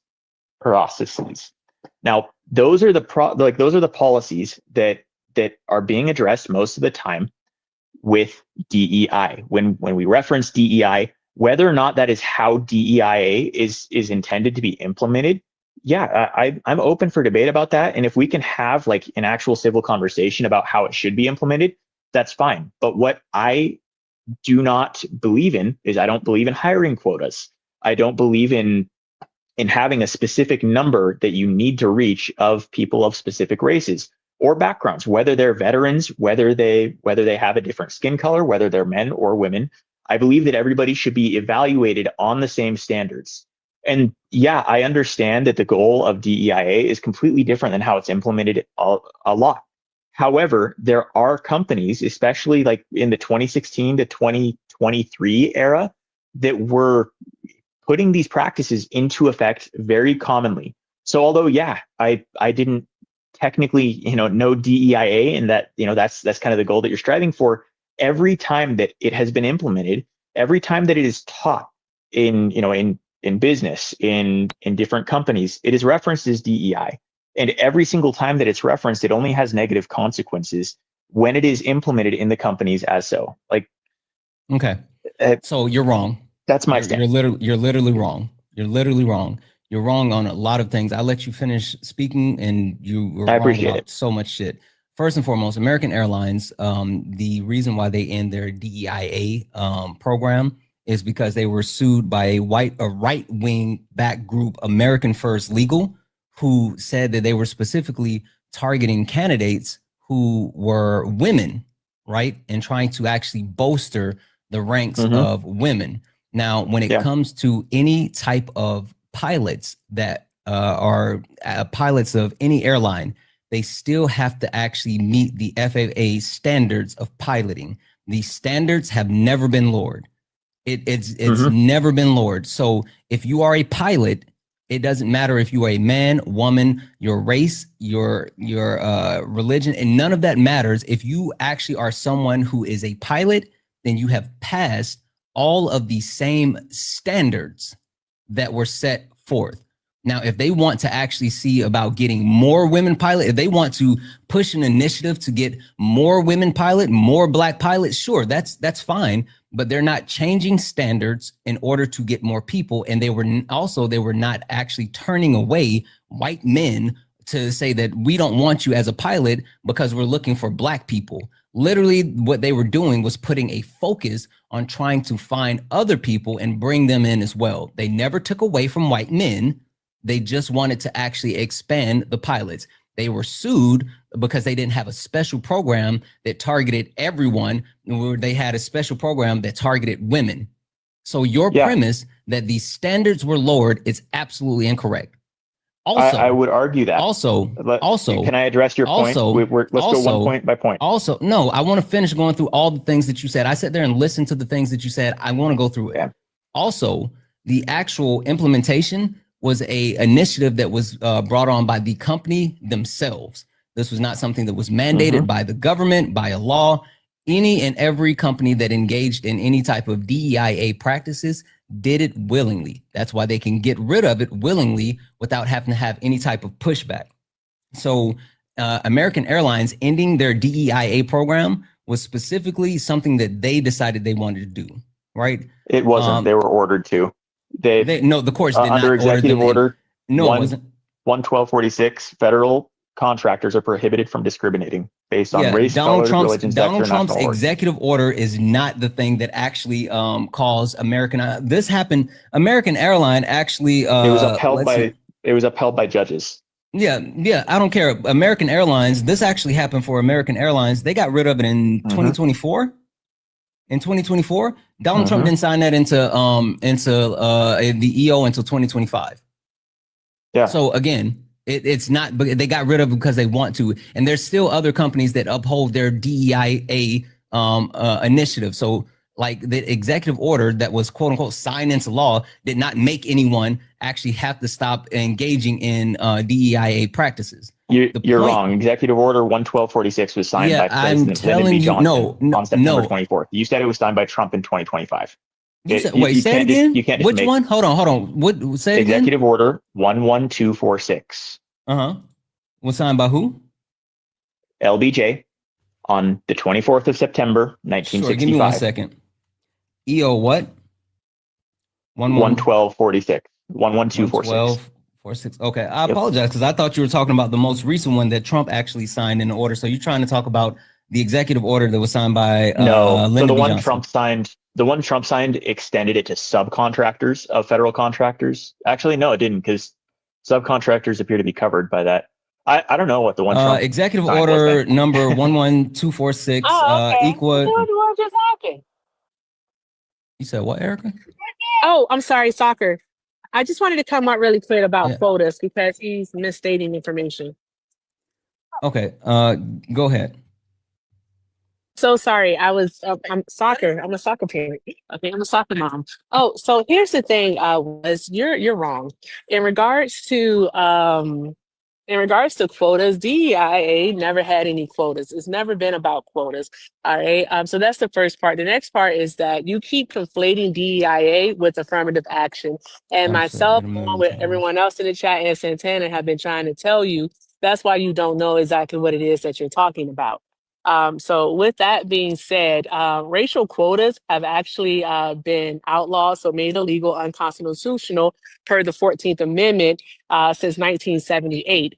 I would give you this case to look into, which set the precedent for it, which is the Regents University of California versus Bakey, I want to say, because it's spelled Bakke. That is the case that you want to look into. So then that way, when you come up on these panels, you won't keep saying that quotas, there's quotas. There are no quotas whatsoever. Affirmative And action is only illegal as a result of the executive order I referenced. we It's understand still legal that, for but private you companies, mentioned not for quotas. federal. But you mentioned quotas, and in Wait, are regards you to talking about the affirmative executive? action- Hold on. Are you talking about you're talking about the executive order that you just gave me, right? That's what you're saying. That's what outlawed affirmative action for the government and their federal contractors and executive subcontractors. order 11246 that was signed into law by you're fucking wrong. Have you read this? LBJ. Yes. Have you read this? Literally, executive order number 11246, equal employment opportunity under and by the virtue of authority vested in me as president of the United States and the constitutional statute of the United States. It is ordered by the following: one, non-discrimination in government employees. Section 1, the policy of the government in the United States provides equal opportunity in the federal employment for all qualified persons, to prohibit discrimination in employment because of race, creed, color, and national origin, and to promote the full realization of equal employment opportunity through a positive continual program in each executive department of the agency. The policy of equal opportunity applies to every aspect of the federal employment policy and practice. Section 102, the head of each executive department and agency shall establish and maintain a positive program of equal employment opportunity for all civilian employees and applicants for employees within the jurisdiction of accordance to the policy set by Section 102. All of this continues to go on. All of this continues to go on and talks about how, like, literally they're trying to actually establish and protect programs that actually promote diversity, equity, inclusion, and accessibility. What the fuck are you talking about? Equal opportunity is not the same. Equal opportunity is not the same as it was implemented. As I've been sitting here, as Erica was talking to you, I've been reading this thing. I got all the way down to section. I read the contractor section as well, right, to understand. And I was like, well, maybe you're specifically talking about the contractor section. But this entire thing that I've read so far, unless there's something that's passed that I haven't gotten to yet, this entire thing speaks to exactly what I've been saying. It does not speak to saying that you can't do any of these things. It literally says that these things need to be protected, and they also need to be encouraged, because you need to give the people the ability to actually do the things no matter of their race, color, creed, or orientation, which is what DEIA is. That's literally what DEIA is. The original EO was signed, as an equal opportunity executive order. That was the reason that it was initially signed by LBJ. However, this is the point that I'm getting to. It has now flipped to where companies are now going so far where if they're doing federal business with the government, they're required to remove these policies because they are doing the opposite of what they intended. Not required to. If you look at show me where they were required to move. Show me where there was and before Donald Trump, not now. Before Donald Trump, show me where there was a company that was required to remove their DEIA practices because they were going too far. What do you mean before? Are you talking about before 2016? No, it's howdy partner. It's not even 2016 yet. I'm talking about before Donald Trump got back in office and started signing multiple executive orders where he targeted quote unquote DEI. Show me before that where there were any companies that were actually eliminating their DEIA programs in order to receive government contracts. American Airlines. This was back in, what was it, 23? American December Airlines. 2024. American Airlines, I've already told you, actually their lawsuit occurred, and the reason why they actually got rid of their program is because they made the decision. It was not a decision that had to be made in order to work with the government. You said in order to get federal contracts, there's actual companies that have removed these practices. Give me one company. They had to voluntarily remove. Give me one company. Give me one company that had to remove their DEIA practices in order to receive a federal contract. They were forced to remove the policy. American Airlines was forced to remove the policy. They were not. They literally, I've already looked at the case. You're absolutely lying. You're fucking lying. I'm not. They had to in order for the case to be withdrawn. No. The case was withdrawn when they withdrew the policy. The case has nothing to do with getting federal contracts. You said federal contracts, bud. You said federal contracts. Now tell me. What about it? Now, no. I don't give a shit about the actual case. I want you to tell me. I don't give a shit about the actual proof. No. I want you to tell me. I want you to tell me one company that had to get rid of their DEIA standards in order to receive a federal contract. That's what you said. You said that. Now tell me.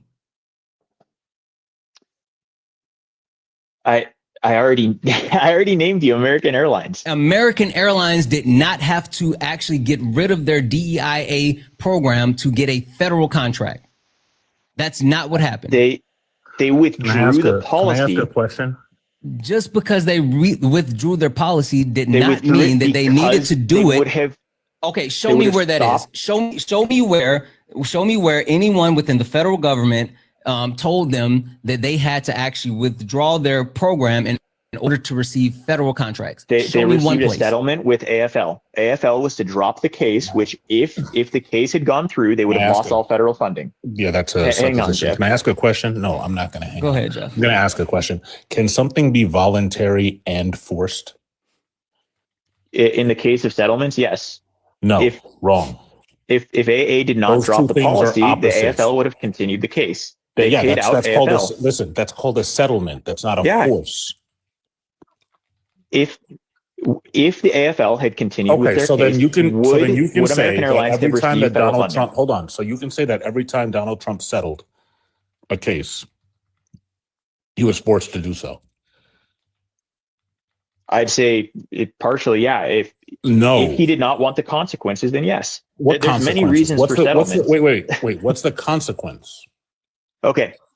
There could have been two possible reasons for the settlement. Number one, American Airlines just didn't want to pay the legal fees. That's a possibility. That's the reason. That's the only reason a corporation ever does anything is money. Yeah.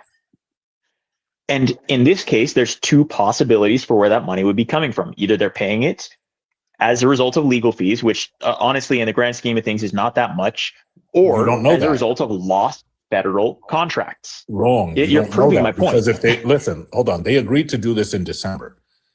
What happened in November? The article was written in December. They agreed to do this in December. What happened in November? Yeah, the election. Okay. So do you think they saw a roadmap that had a really long legal battle ahead of them? Yeah, that had them potentially losing.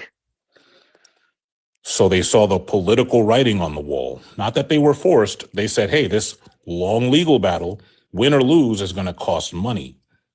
Yeah, it was based on risk. So if they weren't forced to, but they saw the writing on the wall. Okay, good. Thank you for that concession. They weren't forced to. It was voluntary. What Santana is asking you is for somebody who was forced to. And because that's literally what you said. You said they were forced to. You said that. And you know what the funny thing is, right? I've actually taken a look here and I have 30 companies that actually ended their DEIA programs or massively rolled back their DEIA programs prior to 2025, and none of them, not one of those companies, including Goldman Sachs, including Bowman, not Bowman, including Boeing, including Meta, PepsiCo, all of these major companies, none of them were actually forced to roll back any of their practices or their DEIA programs because of federal contracts. All of them had rollbacks for multiple different reasons, but none of them were due to federal contracts being pulled. Not one. So you're a fucking liar.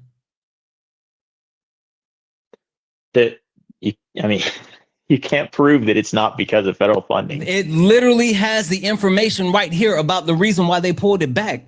Literally why they pulled it. There's multiple companies that have gone on record and said why they are ending their program. Yes, they gave the reason. So unless you're saying that they're just lying about the reasons, are you insinuating that they're lying about the reasons why they said that then none of them did it because of federal contracts? So you're fucking lying.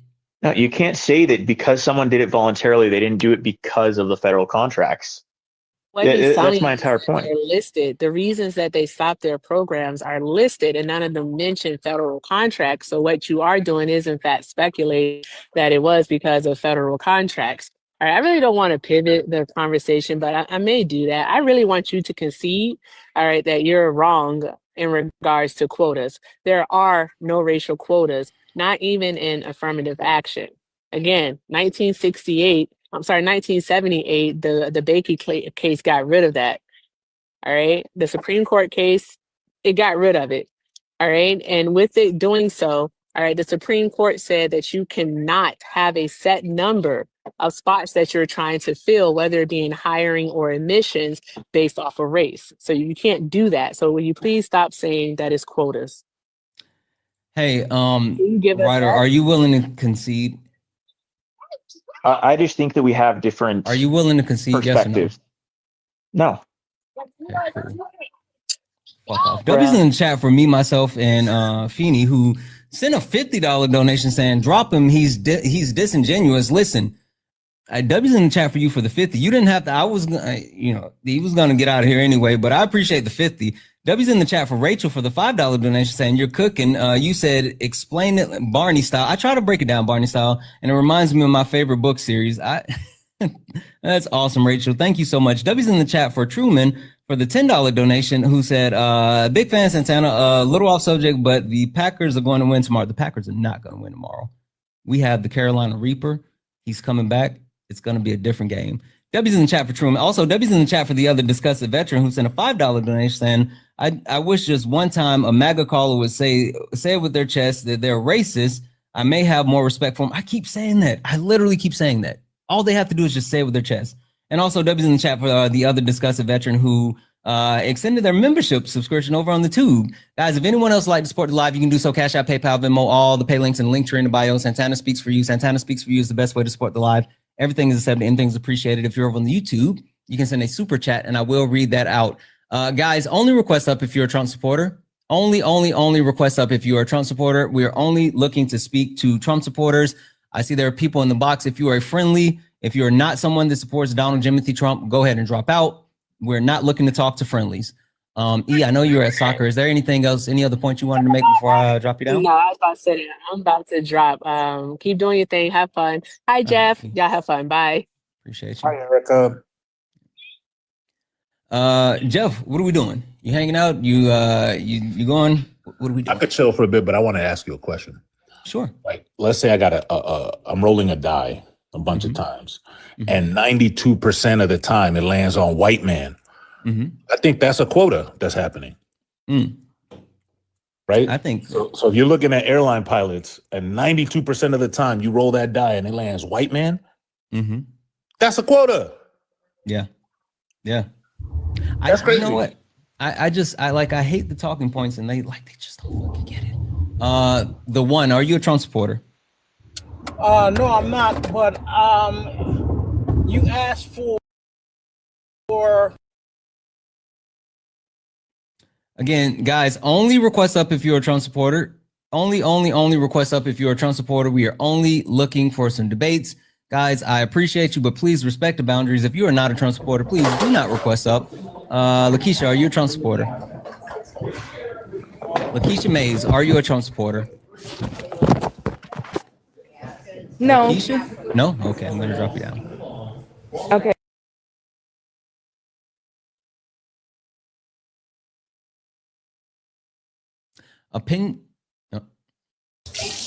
Opinionated debater. Are you a Trump supporter? Maybe boomer. Opinionated boomer. Sorry. Are you a Trump supporter? Oh. Yes. Are you a Trump supporter?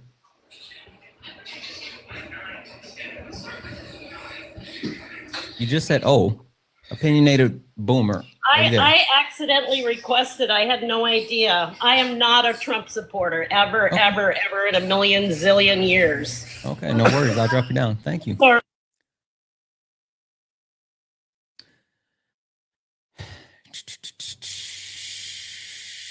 Crybaby, are you a Trump supporter?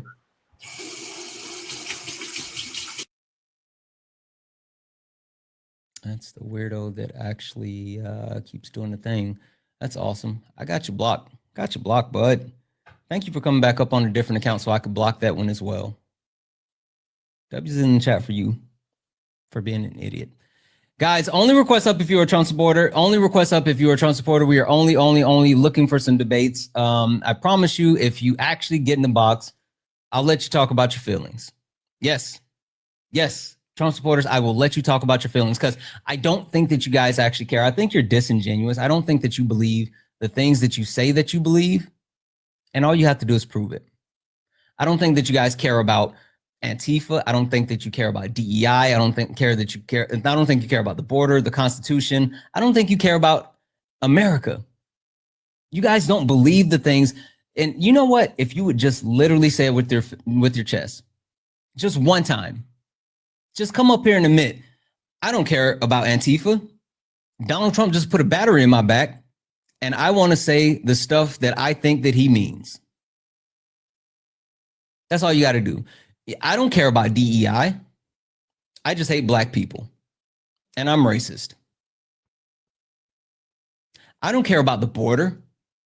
I just hate brown people, and they're scary. I don't care about the Constitution. I just want it to actually protect me, and I don't care if it protects others. I don't care about America. I just care about a white America. I just care about my pockets. I care about capitalism. Just say it. Just say it. Like that's literally all you have to do. That's all you have to do. And I will respect you so much more, but you won't do it because you're cowards. Also, you don't know things. You don't know things.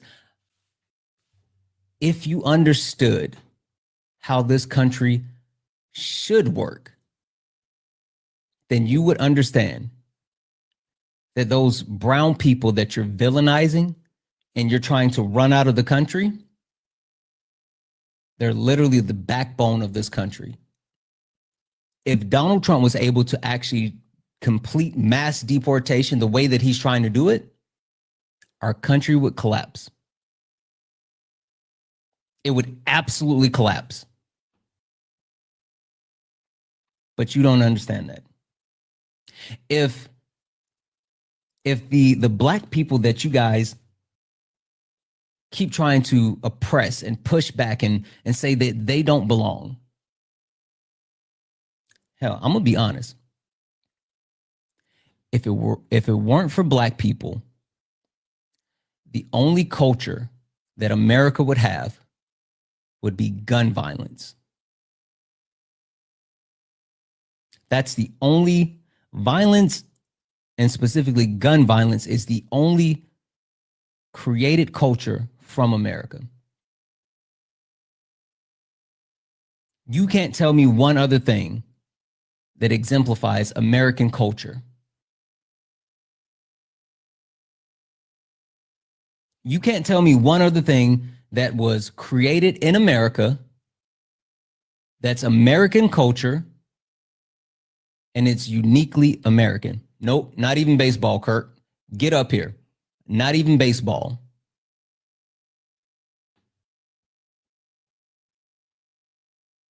Because America doesn't have culture without black people.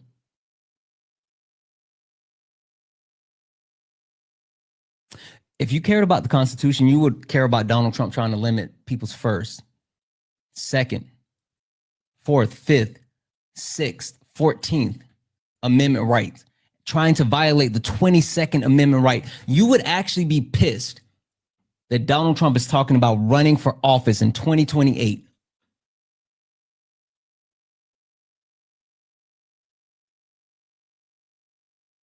But you don't give a shit about that because he makes you feel special.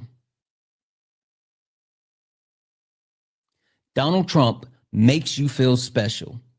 And so since Donald Trump makes you feel special, you're willing to throw away our country. You're willing to throw away your rights. You're willing to violate other people. You're willing to literally go broke. Literally go broke in the name of being racist. All while Donald Trump doesn't give a damn about any of you.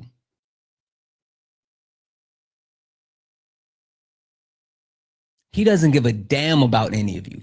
Donald Trump last night at Mar-a-Lago was throwing a Great Gatsby themed Halloween party. And MAGA, I know you don't read. So I am positive you don't know the story of the Great Gatsby. But if that is not a slap in the face of every single American, every one of those 42 million Americans that are getting ready to lose out on their SNAP benefits because of Donald Trump. Every single American who are unhoused, that have multiple levels of insecurities, while the United States of America, this country, is hurting, Donald Trump is throwing a party that highlights the ultra wealthy, millionaires and billionaires, and not just the actual guest list, but the theme of the party. Literally the theme. Yes, it's literally giving, let them eat cake. And MAGA, you don't even know what that means because you don't read and you don't know things.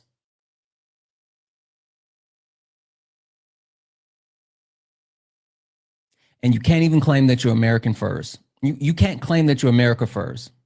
You can't do that. You guys are not patriots. You're not patriots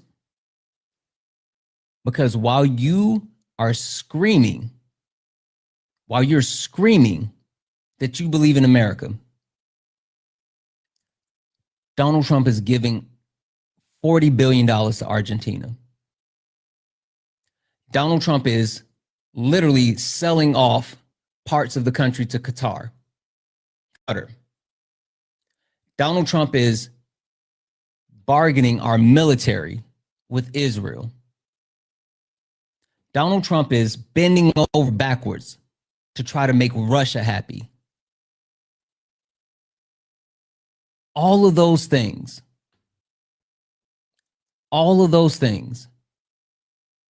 scream that Donald Trump doesn't give a damn about America.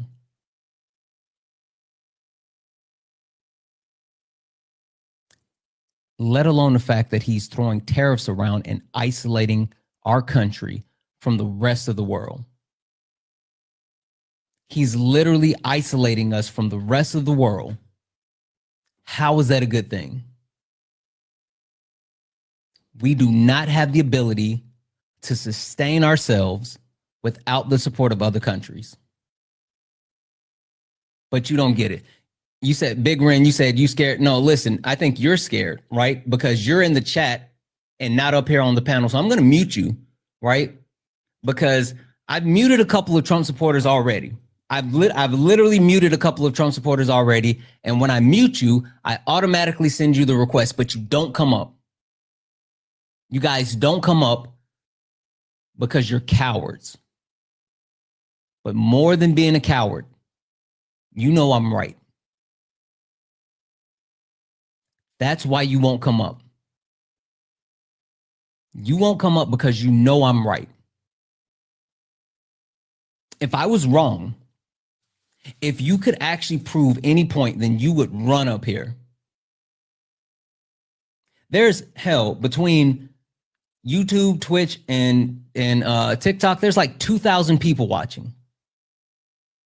You literally have the ability to prove your point in front of 2,000 people.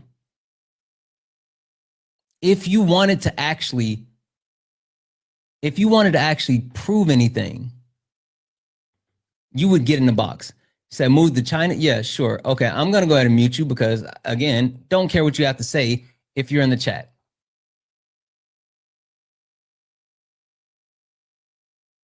I would have more respect for you if you did one of two things. One of two things. All you have to do is one of two things. Literally one of two things. Either get up here and admit. Get up here and admit that you were wrong. Get up here and admit that you were wrong, that you fucked up, and that you are going to fight back with us. You can admit that. Or you can admit that you're just a hateful person. That you actually still support Donald Trump because you're a hateful person. Zen, are you a Trump supporter? Yes. Okay. Zen, did you come up here to admit that you were wrong? No. I think that Trump is doing good for immigration. And what country are you in? What? What country are you currently in? In America. What state? New Jersey. New Jersey. Cool. What time is it? 2:10 to 11 somewhere. Yeah, 2:11. 10 to 11. Cool. All right. Really quick. Sorry, because I gotta do this. Are you from New Jersey or where are you from? I was born here. Yes. You were born in New Jersey. Okay. Cool. 1 second. Name 3 cities that are in New Jersey. Cities? Yep. Long Branch, Atlantic City, Ton River. Wait, you said what? What was the Atlantic last one? City, Tom's River, Long Branch. Okay. All right. Just trying to make sure you pass the test. All right. We'll get into it. So you said you think that I'm wrong. Tell me why you can still support Donald Trump today as he massively, overwhelmingly harms our country. The reason why is because too many people came over the border, man. It causes a shock in the system and in the supply and demand. Really? Okay. It becomes a bigger expense for the country. Okay. Can you tell me who are these people, when they come over? How did you quantify this? Like, help me understand any of that. So Venezuelans, for one, I mean, their inflation rate was at like, I believe, 645% at one point, which is insane. So they flooded the country, under the Biden administration. That is a cool point. Also Haitians, because they Wait, don't hold on. have Let's not move past the Venezuelans really quick. You said they flooded the country under the Biden administration. What did Donald Trump do literally on his last day in office before leaving? What do you do? Donald Trump gave protective status to hundreds of thousands of Venezuelans, letting them actually come into and stay in the country. Literally, Donald Trump, the actual flooding of Venezuelans that you're actually speaking of, Donald Trump literally allowed them into the country on his last day in office. No, this is not Yes. true. Yes, he literally signed protective status for those Venezuelans. And I can get the exact number. I think it was like 200,000 or something like that. But he literally gave protective status to Venezuelans on his last day in office. He waited for his last day in office to do that. So tell me again about how the Venezuelans flooded into the country under Joe Biden.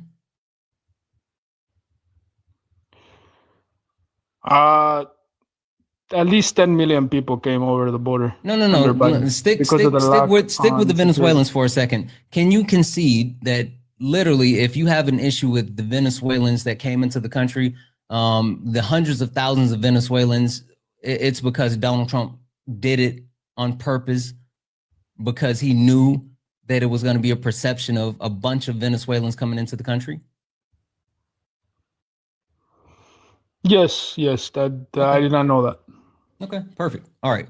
Now, did you want to? You were talking about Haitians, right? Can I jump in on the Venezuelans real quick? Yeah, go right ahead, Jeff. Why did Venezuelans and Venezuela? You know what? I didn't even think about that one. Good one, Jeff. Yeah, you could run with that. No. You got it. He knows, but no, I know he doesn't know. Why was Venezuela's inflation up? Would you say? Because of the influence that America had on their country. What influence specifically?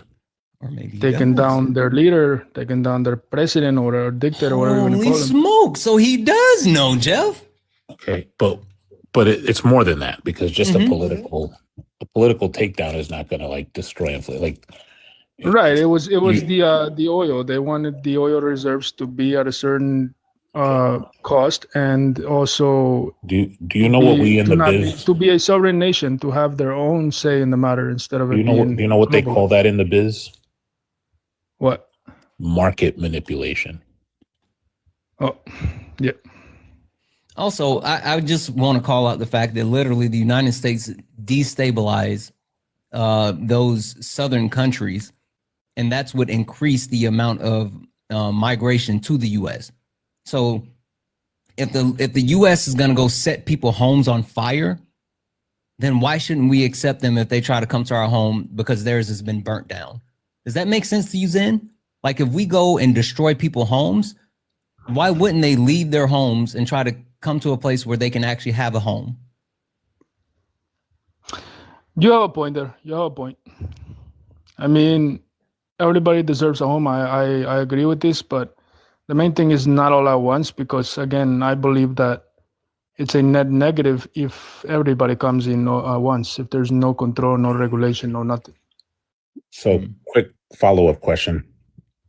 When you say the effect happened here, what math did you do to quantify the effect of immigration coming in to any economic KPIs? So the GDP growth that they bring into the country by paying taxes is about 97 billion, maybe 100 billion, somewhere around there, right? And the net negative to maintain their social services, maintain their housing, maintain their level of life here. That's not true. Is 157 billion. That's not true. So where are you getting that figure from? And remember, you're only counting taxes. You're not counting their participation in the economy. The housecommittee.gov website. That's where I'm getting from. What's the breakdown?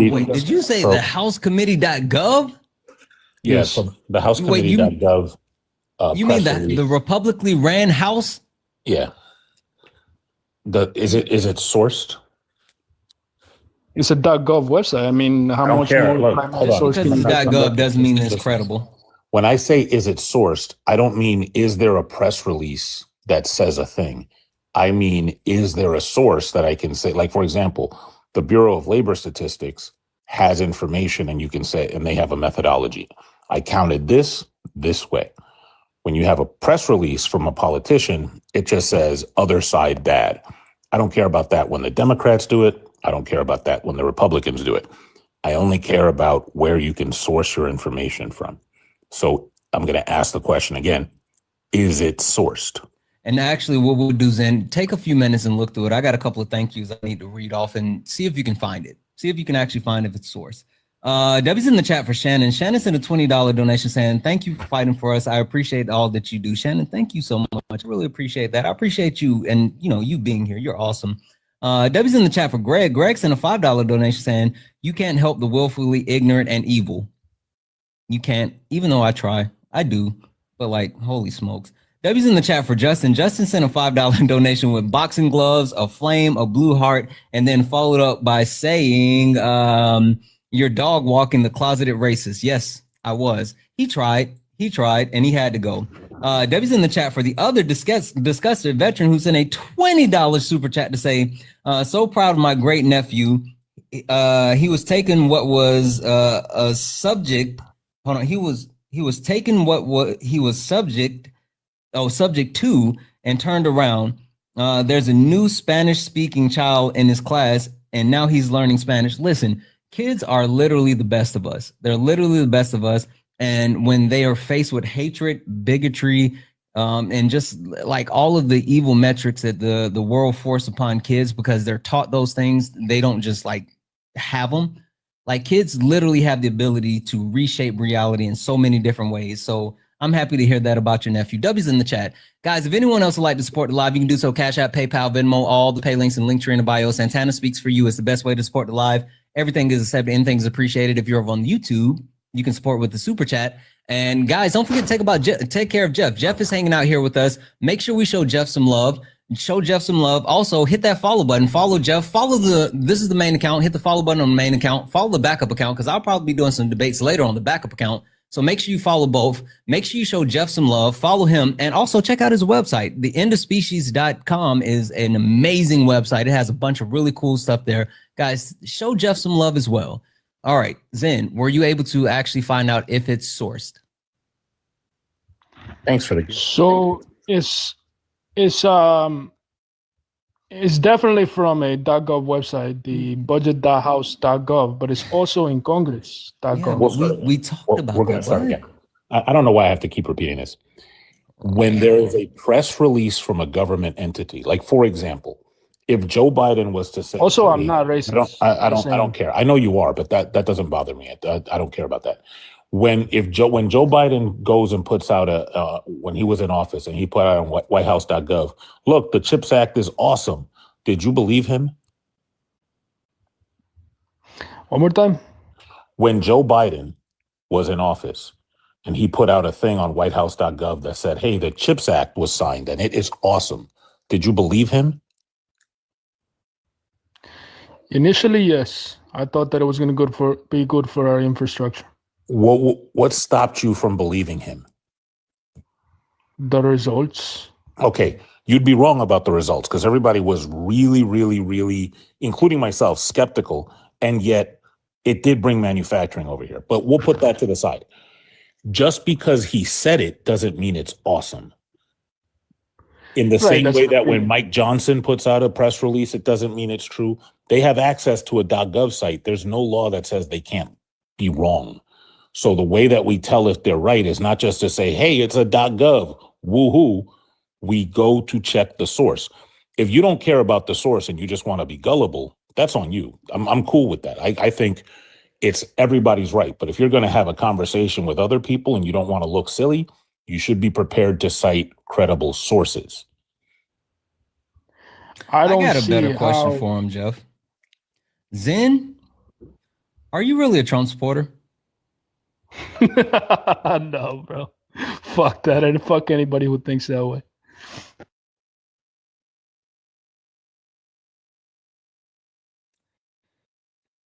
Guys, more than anything, I have a couple of pet peeves. But like my biggest pet peeve is disingenuous people. And while I'm not saying that he was being disingenuous, The integrity of the live is super important to me. That's super important to me. I have no interest in actually pretending to debate someone who's not a Trump supporter. Like that's not fair to the people that's watching, and it's not productive because I'm wasting my time.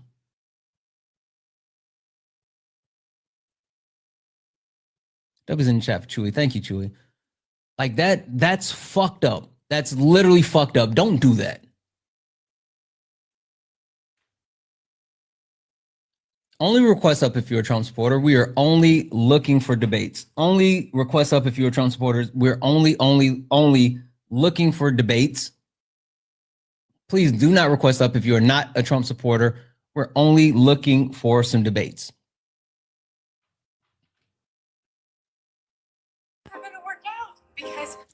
Or like the one. Leilana, are you a Trump supporter? Oh shit! Sorry, no. Okay, I'll drop you down. No worries. Let's see here.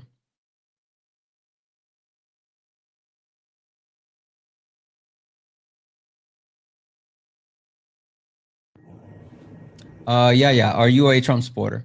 Oh, it's not.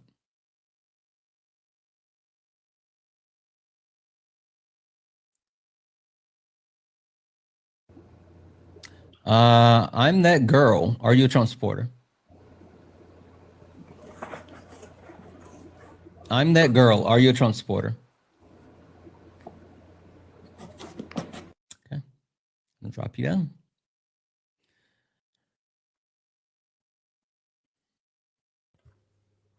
Hello? Lucas, are you a Trump supporter? No. And why'd you request up? I just wanted to learn a bit more about like your guys' side. Sure, but did you hear me saying only request up if you're a Trump supporter? No. Come back, Lucas. Hold on. No. Come back, Lucas.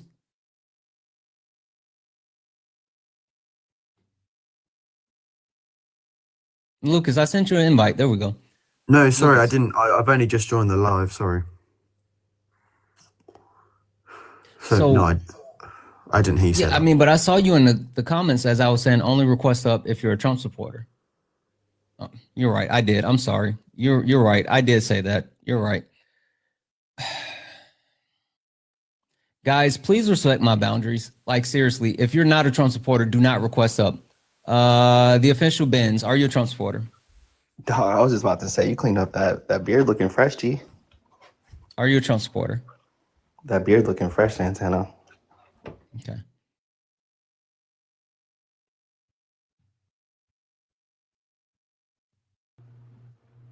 LOL, Gov, are you a Trump supporter?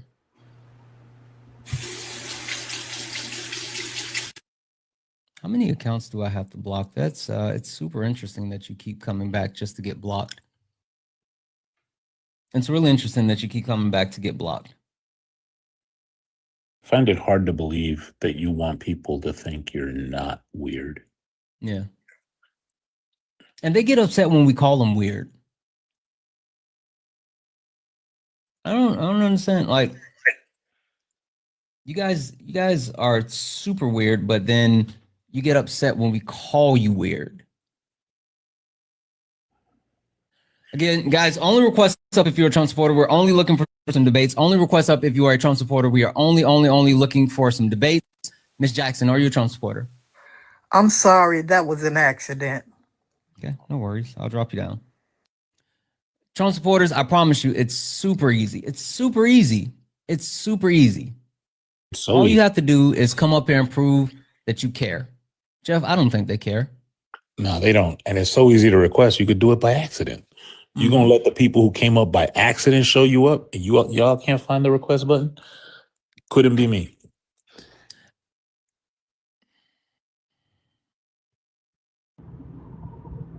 Fulio, are you a Trump supporter? Nah, I just wanted to waste your time. Okay, that's what's up.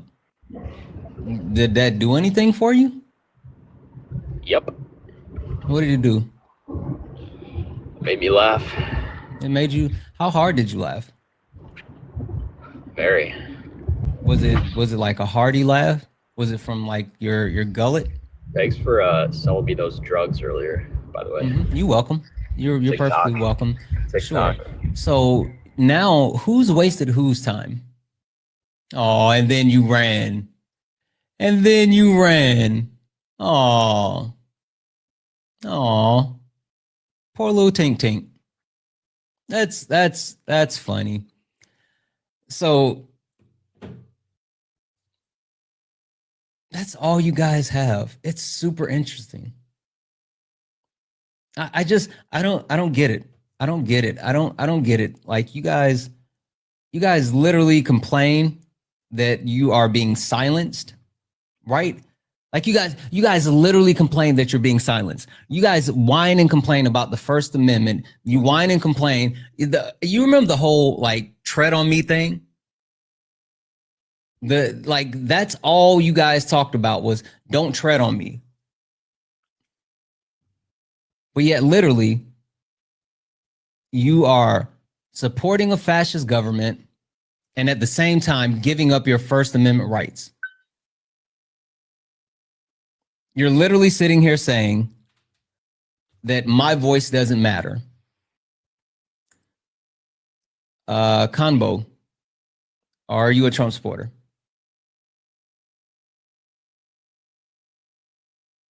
Immediately teacup. Okay, cool. Don't worry, I got you. Can you hear me? Yeah, well, it's too late now. Sorry. It's too late now. And you can try to request back. Only request up if you're a Trump supporter. We're only looking for some debates. This has been rough. What is happening? What's up, Santana? Is it, how do you say your name? I don't want to mispronounce that. Josue, are you a Trump supporter? Yes, sir. Okay. Josue, do you have me on Bluetooth? No, actually, no.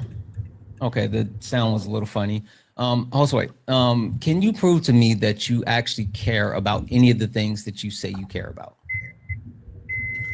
I can prove to you that I don't. You can prove to me that you don't care about the things that you say you care about. Yes. I can prove that you don't care about the things you say that you care about. Why would I need you to do that? Oh, well, that's what I'm saying. Like that's what I was coming up here to just to say, like, people that voted for Trump, I feel like they don't, me too. I don't care. We really don't care because as a man, we just create our family. We take care of a family regardless of what's going on here in America. Wait, so why did you vote for Trump? Because honestly, it might sound misogynistic to me. I didn't want a woman president. That's just I knew that's what it was gonna be. Okay, cool. At least I'm honest. No. Listen. Not gonna lie, I fucks with you. Like you're willing to say the thing, and I can appreciate that. I'm not even gonna hold you. Like I much rather you tell me like the truth than like you dance around it and I have to sniff it out. So let's talk about it. Yeah. I definitely voted for Trump because I did not want a woman president. And that's just, it's not, I just, for different, tell me why, but like be more specifically as far as like, why do you, was it that woman specific or was it like just women in general? Give me more of an understanding. I would say just in that seat, in that specific power, I wouldn't want no women in that. I feel like it's a little bit of a disrespect to all the men that passed away on D-Day. I feel like a woman would have to have their own D-Day in order to run this country, because those are a lot of men that gave their life up for that, for us. And that's just crazy. Me personally, I have a stay-at-home wife too, 3 beautiful daughters. I take care. I'm not saying she can't work, but I just feel like it's better for me to be the man of the house. And, but she's Bosnian. She's from Europe. It's in her culture and stuff like that. But other reasons, I voted for Trump just for that. Okay. Hold that thought 1 second. Hey, Jeff. Oh, Jeff, you gotta go. Jeff, I'm gonna actually swap you out for a minute if you don't mind. You got it. You got it. All right. But I do want to say there were women that died on D-Day. But go ahead. Yeah, there were. Yeah, there were. But I appreciate you, Jeff. Give me 1 second. Actually, give me just a second. I want to do a couple of things here. Let's see here.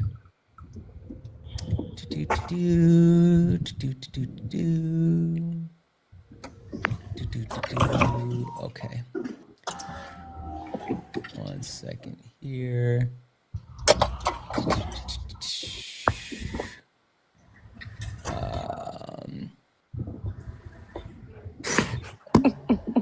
That's really funny. Hold on. I giggled. 1 second here. Okay, and let me do this. Back up. All right.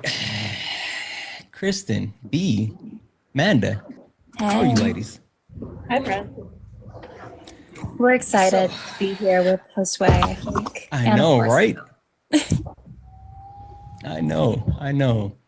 All right, Josue. So yes, sir. You were more so telling me about like how your premise is that a woman shouldn't sit in the seat of the presidency. A woman shouldn't be one that is actually head of state, because it's a slap in the face to other men that have actually served in that position. And men should be the head of the household, and all of those types of things, right? Yes, sir. That's my opinion. Yes, sir. Okay. All right, cool. So we have 4 of my friends above you, right? We got Amanda, we got B, we got Kristen, we got Erica. 4 women. We're all above you, just for context. They are. They absolutely are. Let me use my I would love for you to. second, guys. Sure. Guys, while we do this, if you don't mind, tap the screen, share live. Also, as I mentioned, all 4 of these women, they're my friends. And actually, I sent out the back signal for a few more friends, so I might have to change the panel layout if they get here. But with that being said, take care of my friends. Show all of these wonderful ladies some love. Make sure we're gifting all of these shushies. Hold on. No, I'm sorry. My bad. I was using my Apple Pay. I wasn't. My bad. Can you repeat? I'm talking that? to the chat. Okay. Yes. Show all of these lovely ladies some love. Take care of each and every one of them while they're up here on the panel. Make sure you follow them as well. Oh, yep. Hold on. Let's see. There we go. Hey, Andrea. I was summoned. You were. This is what we're gonna do. So we have. I said, Andrew, stop. Oh, no, you didn't. But I don't care anymore. We have Joshua, who is down here. Who he's actually pretty honest. He's actually pretty honest. He said that he didn't vote for Kamala Harris just because he's a misogynist.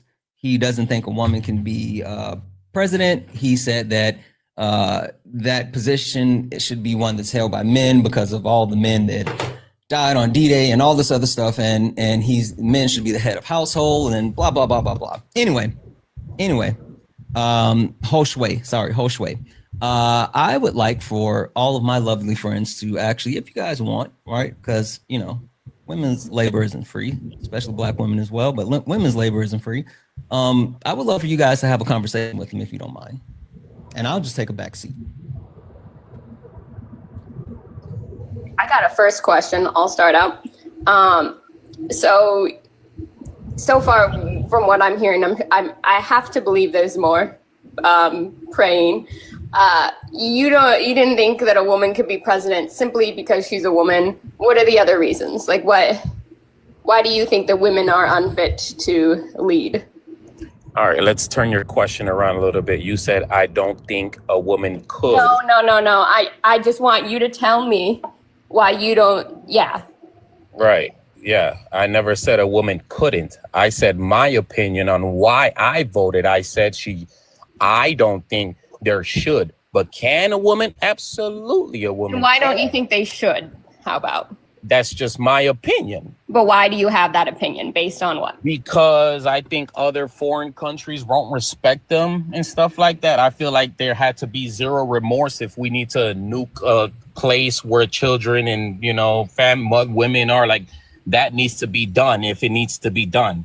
But that's just me. But can a woman become president? Absolutely. It's possible, for sure. Right. So you're saying women can't be president because they can't. You don't think they should be president because women have like what, too much empathy to do like military action? Is that what you're saying? No, because foreign powers. That's what I'm saying, is because I feel like other foreign people won't respect our women of America.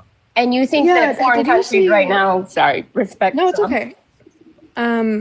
Yeah, absolutely what Andra said. Like, foreign countries don't respect Trump. He's a laughingstock. I'm not from the US. He's a fucking laughingstock where I live. Not to mention as well, I think you literally don't have to look further than like Margaret Thatcher, who ran the UK with like literally like an iron fist. And countries around the world were shit scared of Margaret Thatcher because she didn't fuck around. I don't like Margaret Thatcher, but she did not fuck around. And countries like weren't going to like invade the UK because they had a weak woman president. So you're just making this the fuck up. Remember? No, I didn't tell you. I can't find facts. That's what I'm telling you guys. Hold on, Yashua. Hold on. You got super loud when Kristen started talking, and Kristen is soft spoken. So please. Oh, my bad. I'm probably putting the phone to my. Sorry, guys. Sorry. Go ahead, Kristen. No, it was just, to B's point, we've historically had women in leadership who have taken up war times. If you even look at someone like Queen Elizabeth, she's often seen as pretty ruthless, but still great at democracy-style leader, considering they're in a monarchy. So I don't understand where this premise comes from. I think B kind of hit the nail on the head. If you could give us some criteria that you think makes men superior as leaders, in at least the presidential slot, that'd be great. Yeah, to kind of back up what Christian was saying. Oh, sorry, Erica. Oh, no, it's okay. But thank you, Amanda. Before I lose signal, I just want to say that one thing we do want to look at when it comes to Kamala Harris is that she was well respected all over the world. A Pew Research study actually took note in 19 EU countries, all right, asking if they believe that Kamala Harris could lead, if she could basically survey. The majority said yes. And the reason that the 19th one didn't, because it's Hungary. It's pretty much fascist itself. So that's why. So we have that. And we also have other strong women leaders like Angela Merkel, who led Germany for years and was absolutely amazing at it and was also well respected. So women definitely have the capabilities of making decisions, all right, without what you consider to be emotions involved. Because when you think about it, at the end of the day, it's always going to be emotion involved in when making decisions. I'm not exactly sure if you think that even Trump is void of emotion. Yeah, no, I respect all of your. Well, I want to add to, like, as somebody who has a bachelor's in political science, right, and studied these things, the men who fought on D-Day, one, were like compulsed to do so. They were a lot of freshly 18-year-olds who were just like literally coming into their adult lives, who didn't know shit about the world, and then were brought to literally across the globe. Do you honor their sacrifice, though? Josue, stop. To fight against Nazism. She was in the middle of her sentence. Sorry, B. Yeah, that's okay. They didn't go to Europe to fight for men to be president in the fucking United States. They went to Europe to fight against Yazis. Like, so that you're not speaking German right now. Like, you could not find me a man that was on D-Day, like a boy, in fact, that was fighting in D-Day, who was like, I'm doing this so men can be president, women don't. So when you get up here and pretend like it's a form of disrespect to them for a woman to be president, when they were fighting for people's freedom, including the freedom for women to be president, that would be included under that. They were not fighting for more restrictions and more misogyny like you're perpetuating right now. So fucking nice try. Yeah, And if you it does think feel women deeply didn't- ironic. Oh, I'm sorry, Amanda. I was just going to say, I feel like it's deeply ironic that if you're going to bring up D-Day to B's point, that they're fighting Yazidism, you're not recognizing the far right-wing propaganda that is turned into Yazidism here. Why would you not want to fight for this? And if you think women didn't sacrifice if women don't sacrifice during wartime, you're very, very wrong. A lot of like behind the scenes, very important military work that went into D-Day. They just weren't on the ground. We but, built like, all the equipment. Yeah. And we couldn't even own our own bank account at that time or have our own credit card. Can I bring some stats into this that always interest me? So, and I would love to hear him answer anything that you guys have said as well. But go ahead, and then let's give him like half a second because I feel like I feel like him not having to respond to anything that you all are saying is letting him off I'm the being hook. respectful. No, it's fine. Yeah, if you say so. I don't want to let him off the hook. But anyway, go ahead. going off of like this thought of, other, places wouldn't respect a woman leading, it's interesting to me. Obviously, we don't have a ton of research on it because I think upwards of like 90% of Fortune 500 still have men leading them. But when you break down those stats and you look at women in leadership positions versus men, women are usually excelling and their areas are doing better. And especially even when you break it down on paper, women back in 2022, they did like a big study and women ranked higher on all 5 of the elements of creative leadership abilities that positively correlate with leadership effectiveness. So they were better at relating to others, self-awareness, authenticity, system awareness, and overall achieving. And all of those, I'm forgetting the word, but they had all those qualities. And when you look at it on paper, women just are usually better at leading these positions than men. Like they're outperforming, but there's still such a fraction of them actually in these positions, as we see with president. Is that the one from the Harvard Business Review? I don't know the name of that one, but I know that they've done a lot. Like it's always the same set. But 14 traits actually in the Harvard Business Review one. Yeah. The 14 traits women ranked better on 13. Oh, thank you. I appreciate that information from both of you. Josue, I would recommend you read as well. Yes, ma'am. Josue, can you respond to anything that any of these amazing women have said so far? Because literally they've laid out not only the qualifications of Kamala Harris, but the overall metrics where women exceed in leadership. And, whether we talk about EQ or IQ, like it's pretty damning information that they just rolled out. So I'm going to give you the floor. Like, what do you got? Right. That was a lot. I would believe it'll be better to like break it down into, smaller questions, get a respond, ask another question, get a response. Got it. I'm Okay, gonna hold on. see all this, see where I go. One I don't second. know. One second. That was a I got lot. it. Don't worry about it. Hey, ladies. I don't even know less which one's words. first. Ladies, talk less words. He knows smart. Go. You'll be able to answer for us, because you mentioned emotion. So do you think that Donald Trump is void of emotion? No. What I was trying to tell you guys on what's the reason why I voted for Trump. That's what we're talking about here. My train of thought, my opinion. You guys are talking about girls that are in power from other countries. We're not talking about girls. We're talking about Oh, women. women. And your Okay. premise was that Women. a woman was unfit to lead. No. And she's not. No. A woman can definitely be president. I'm telling you guys the reason why I voted for Trump. I'm not saying a woman cannot. You said it's because she shouldn't be a woman. Yeah, you said a woman shouldn't be president.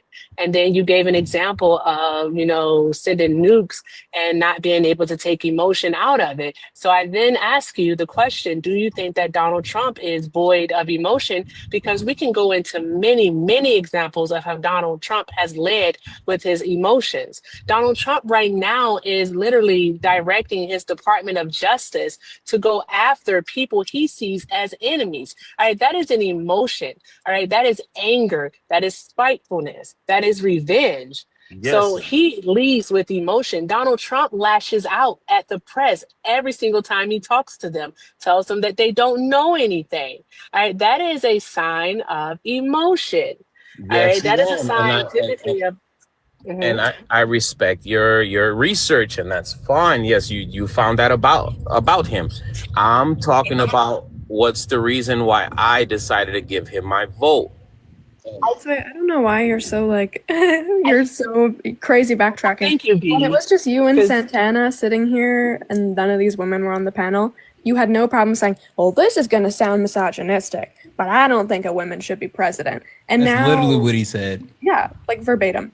And now you're just like, well, it's just my widow opinion. I'm just a widow man, which is a widow opinion, and I don't really have anything to base my opinion on. I'm just a widow guy. Like, come on. No, it's Fucking just stand on your own 2 feet. It's honesty. Yes, I am. I'm telling you, the reason why I voted is because I don't want a woman president. That's me. I think, and that's just me. It's not personal against anybody. It's not racist. It's not. That's just me. And I respect everybody. Yeah, that's fine. That's misogynistic. But hold on. So I guess because the point of you coming up here originally is to actually, and I said, prove that you guys don't care. And you said, yeah, you don't care about those things, but you do care about the fact that you did not want a woman as president. Like that was your thing. And then you started to substantiate that in multiple ways, whether you're talking about the feelings, whether you're talking about men being the head of households, you're talking about all of those things. And then that's why I made the decision to take this back seat and drop Jeff and bring up this amazing panel of women. And now that this amazing panel of women are here and they're staring you in the face with multiple key indicators, facts, and information about your premise being that a woman shouldn't be president, even if it's just your opinion. Now your opinion has fallen to just, well, this is just what I think, and it has devolved where you don't have any type of basis to back it up. You don't think that that's a little weird that when presented with actual information, with actual facts, and women specifically, that are challenging your point of view, that you're retreating into your cubby hole? No, it's just the way I think. I don't regret my vote at all, and I just thought, this is a panel where we can just voice. But you know what? No, because like I saw someone come into the chat and it was like, oh, what is this about? Because it doesn't necessarily go with the background. This isn't even about like voting anymore. For anyone that doesn't know what's happening, this isn't even about voting anymore. This is about misogyny. Like we just flipped the script. We kind of sidetracked from sparring to late nights, and now we're talking about misogyny. That's where we are. Kay, Athena, thank you both for joining here. This guy's a misogynist, and I want us to actually break it down. That's why you wonderful people are here. I wanted to ask if he's ever looked up like stats on countries that are primarily. Thank you guys for coming up. I was talking. Literally in the middle of a sentence. Yeah. Have you ever looked up the stats of countries where the majority of the government is led by women? No, ma'am. Okay.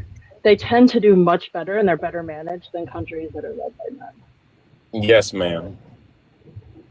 Can we turn it back to you for a second and you articulate to us now, again, just tell us in a few sentences why you don't think women should be president. Just go ahead again, because it feels like you backtracked so much I don't even know what your position is anymore. I said the reason why is because I feel like other countries, foreign powers, won't respect women. That's the problem right there. He's not basing anything on facts and whatnot. It's just his opinion, and we can't argue with an opinion because, like, sure, yes, you're allowed to have that opinion, but it's incorrect. No. It's not like factual. This is a pointless argument because he's just misogynistic. And the reason that he thinks that every other country is going to look at this woman and think that she's a joke is because he looks at that woman and thinks that she's a joke, and he thinks that everyone else in the world views women the same way he does because he has, what is that, confirmation, or where you think that other people bias. Yeah, confirmation bias. How do you think? Wait, no. Hold on, Josue. Hold on a second, Josue. He doesn't care. Yeah, and I want to push back on your premise that we can't debate an opinion. Yes, we can. Your opinion should be based on facts. The way that you shape your opinion is based off of facts. So we can absolutely debate your opinion by looking at how you create your opinion, right? Your opinion should not be based off the fifis in your tum-tum. You should be able to actually look at different metrics and then create your opinion based off of that metric. Yes, sir. And I respect your outlook on that. And that's just what it is. I mean, I'm going to talk over you. Since you've been talking Go over ahead, all Kay. the women, I'm just going to talk over you for a second. So you say that they, shouldn't because that's your opinion, but the 20 plus women that do already run countries aren't going to have the same opinion in the worldview of things. And the previous head of state of New Zealand was the fastest head of state to be able to close down and revamp and open back up under C-19. And that was all done by a woman. So when you're sitting up here and you're like, I don't feel that this should be the way, I'm sure that your wife and your 3 beautiful children who you've mentioned, love the fact that you're putting them in a box and telling them that they're limited in what they can accomplish going forward in their lives. well, that's wrong. I really hate that you have 3 girls. It's like you're saying you can do anything. You probably tell your kids you can do anything that you want except be president because you're a woman. Yeah, I think Kay, not only is not only is Jacinda Ardern, New Zealand's prime minister, a woman, but the president of the 4th largest military in the world, India, is also a woman. I don't know if you knew that. Angela Merkel, also Germany's chancellor, Germany being the most powerful economy in the whole EU. Under Angela Merkel for 16 years, it actually flourished, right? So I don't know. If you think that men are better leaders, what do you think of the state of the world currently? Do you think the world is on fire, or do you think the world is functioning really well? Are you asking if I care about the world, or do I care about America? Do you have basic comprehension skills? Or do you lack them? That should be your answer right there. No. I asked you again. What is the state of the U.S. and the world currently? I just answered it. You didn't. Try again, bud. If I'm telling you, do you think that I care about? That wasn't my question. I didn't ask you if you cared. Again, you lack basic comprehension skills. That. No. I didn't ask you if you cared. I asked you, what does the state of the world and the U.S. look like? That's what I asked you. What does the state look like? I don't care about what you care about. It looks bad. That's bad. Wait, I thought men were better leaders. How come the men somehow destroyed the world? I'm confused. Because it's in men's nature to fight, argue. That's just what men do. So you think a better leader fights and argues?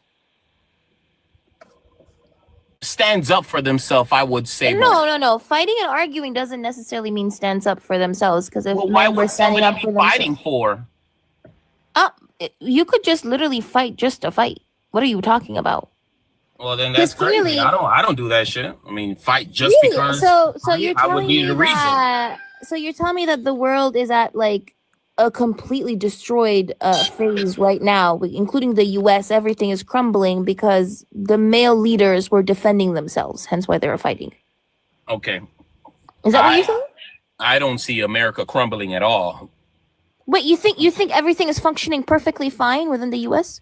Yeah, everybody's going to work. Multiple rents are still getting That's not what I paid. asked you. That's not what I asked Literally, people are furloughed. I'm sorry, Athena. No, the fuck. Yeah, I'm sorry. Go ahead. No, yeah, that's fine. Some people are for whatever you said, and some people are having hard times. I'm just telling you. Okay, some wait, people are not. but I thought, wait, hold on. Why are people having a hard time if it's functioning very well? I don't know. Maybe they do a lot of drugs. Maybe they're alcoholics. Maybe they don't have a job. I don't fucking know. That's their own thing. No, people are currently having a hard time due to the cost of living. That's why some people are having a hard time due to the cost of living. Right now, immediately in the present, people. That's that MAGA Wi-Fi. Fudge. I'm in the garage. I'm so sorry. I'm quiet. Hey, little buddy, I got a question. If the patriarchy was natural, why does it take violence to uphold it? I have no. I'm sorry. I'm lost in your question. I don't know what the patriarchy is. Manda.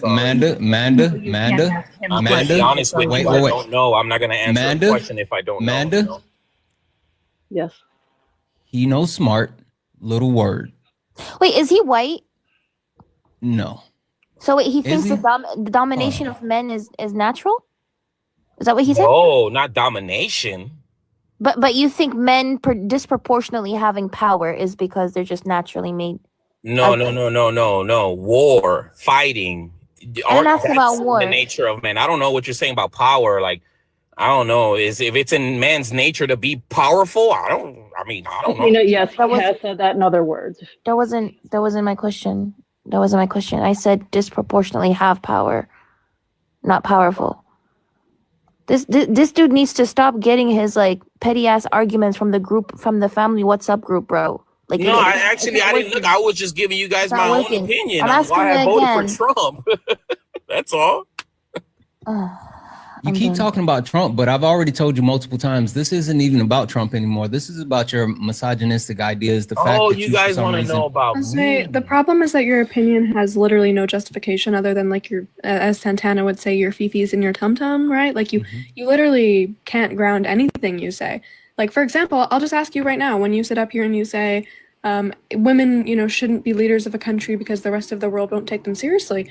Can you give me an example from any of the case studies of, the dozens of countries that have women leaders right now and point to me how what you said is the case? No. Exactly. So this opinion is nothing but your fifis and your tum tum. So I don't even like you can continue to try and get out of it by saying, oh, it's my opinion. It's my opinion. It's my opinion. We understand it's your opinion. But there can be justified opinions and there can be opinions that are just based on, your feelings and vibes and literally nothing else. And when your feelings or when your opinions are based on feelings and vibes and they're misogynistic, that's when it's a problem. And that's why you're up here, and we're talking about it. Exactly, Belle. We all know the best leaders of a company and CEOs of a company never ever read reports. Never. They never read reports. They never have any meetings. They just operate off of their fifis, just like. I have a question. Listen, I respect all of your guys. Hold on, host. Wait, Kay was talking. Yes, sir. Go ahead. Yes, I have a ma'am. question Sorry. for you, because you seem very United States centered. Would that be correct? That you don't care about you actually literally said you don't care about like internationally, correct? Yes. Go ahead. Only America first, and America first always. Point blank. Period. Okay, so just I want to make sure that we have a firm understanding. So the United States is built on white supremacy, and it takes violence to uphold that. So are you also okay with that? Absolutely. So you are white. Okay.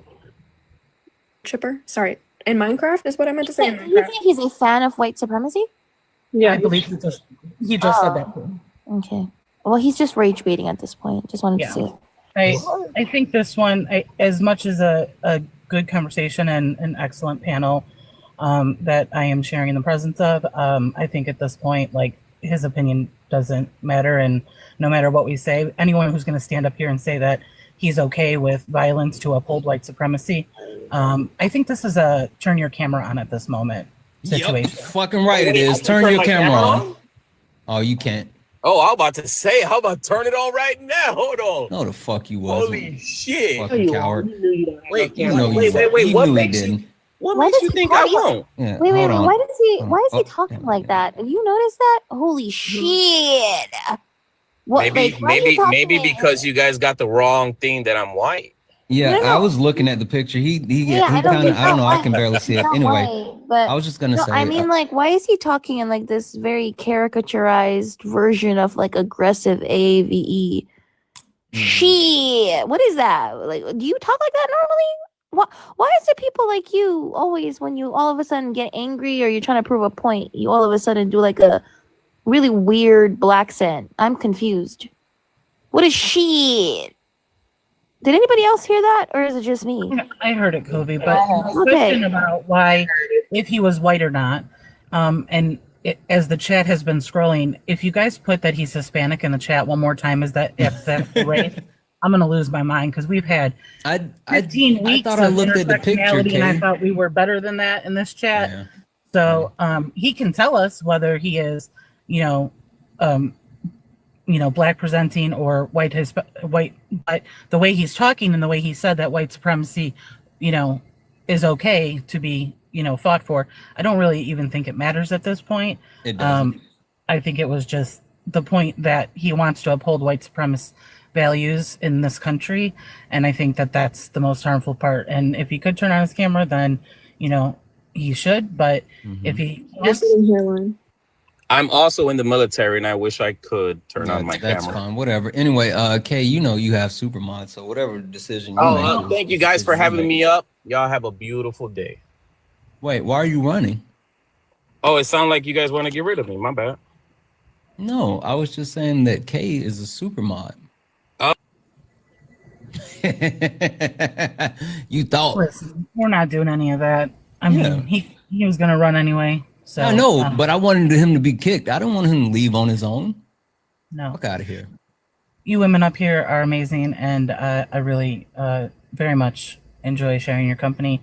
But Kobe's right. We're not going to let anyone rage bait or take any more labor from people who, he just, he's hit everything. He said he's in the military. He's for white supremacy. He just didn't vote for her because she was a woman. He has a family that's all women, and to me, that's just absolutely disgusting. So you lost me when he started responding to every fact with, okay, fine, that's my opinion. Like, exactly. Bro, he doesn't care. Like, he was not up here for any sort of real conversation. No. Really quick, guys, before any of the other women that's on the panel have to leave, there's 2.2 thousand of us hanging out right here. Let's show every single woman on this panel like just a shit ton of love, because none of them were up here, and I threw out the bat signal, and each and every one of them came up. And so, Kay, get back up here. Get back up here, Kay.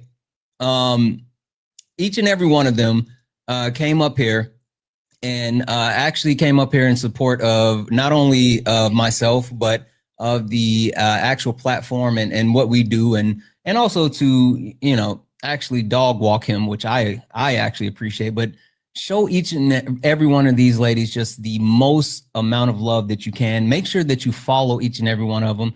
I think most of them have their pay links in the link tree in their bio. Like, buy them some coffee or lunch, or, heck, it's Saturday. I don't know about the rest of you guys, but like, maybe buy them a drink. I think I'm going to have me a drink today. So show them some love, hit the follow button, follow each and every one of them, because I promise you, whenever you see them either hosting their own panels or on a live on someone else's panel, it's something that you don't want to miss. They're all super amazing. They're all people that I trust with my platform. That's why they're up here. And you should definitely follow them and show them some love, because they're awesome. Oh, hold on. And have to get her back. There we go.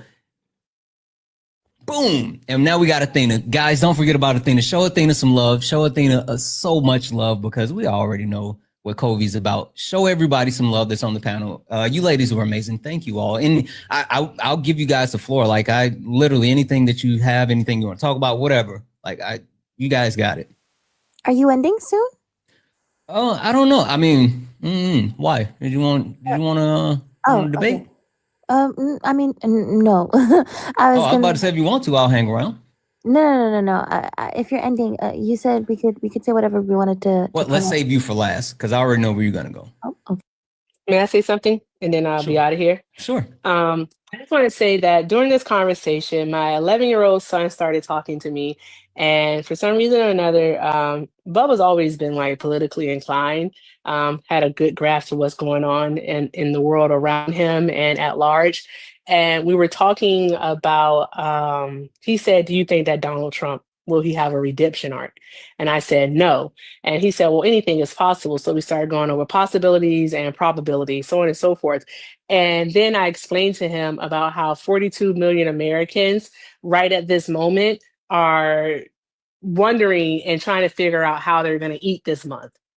Right. And just telling him about that, and how Donald Trump, because I learned this from Santana and then I looked into it, did in fact hold a Great Gatsby theme Halloween party last night, and Bubba said, "What's that?" I said, "Oh, you don't know about that? You haven't read the book yet." But it was about the Roaring '20s, so the 1920s, where opulence was a thing, everything expensive, shiny, just excessive spending.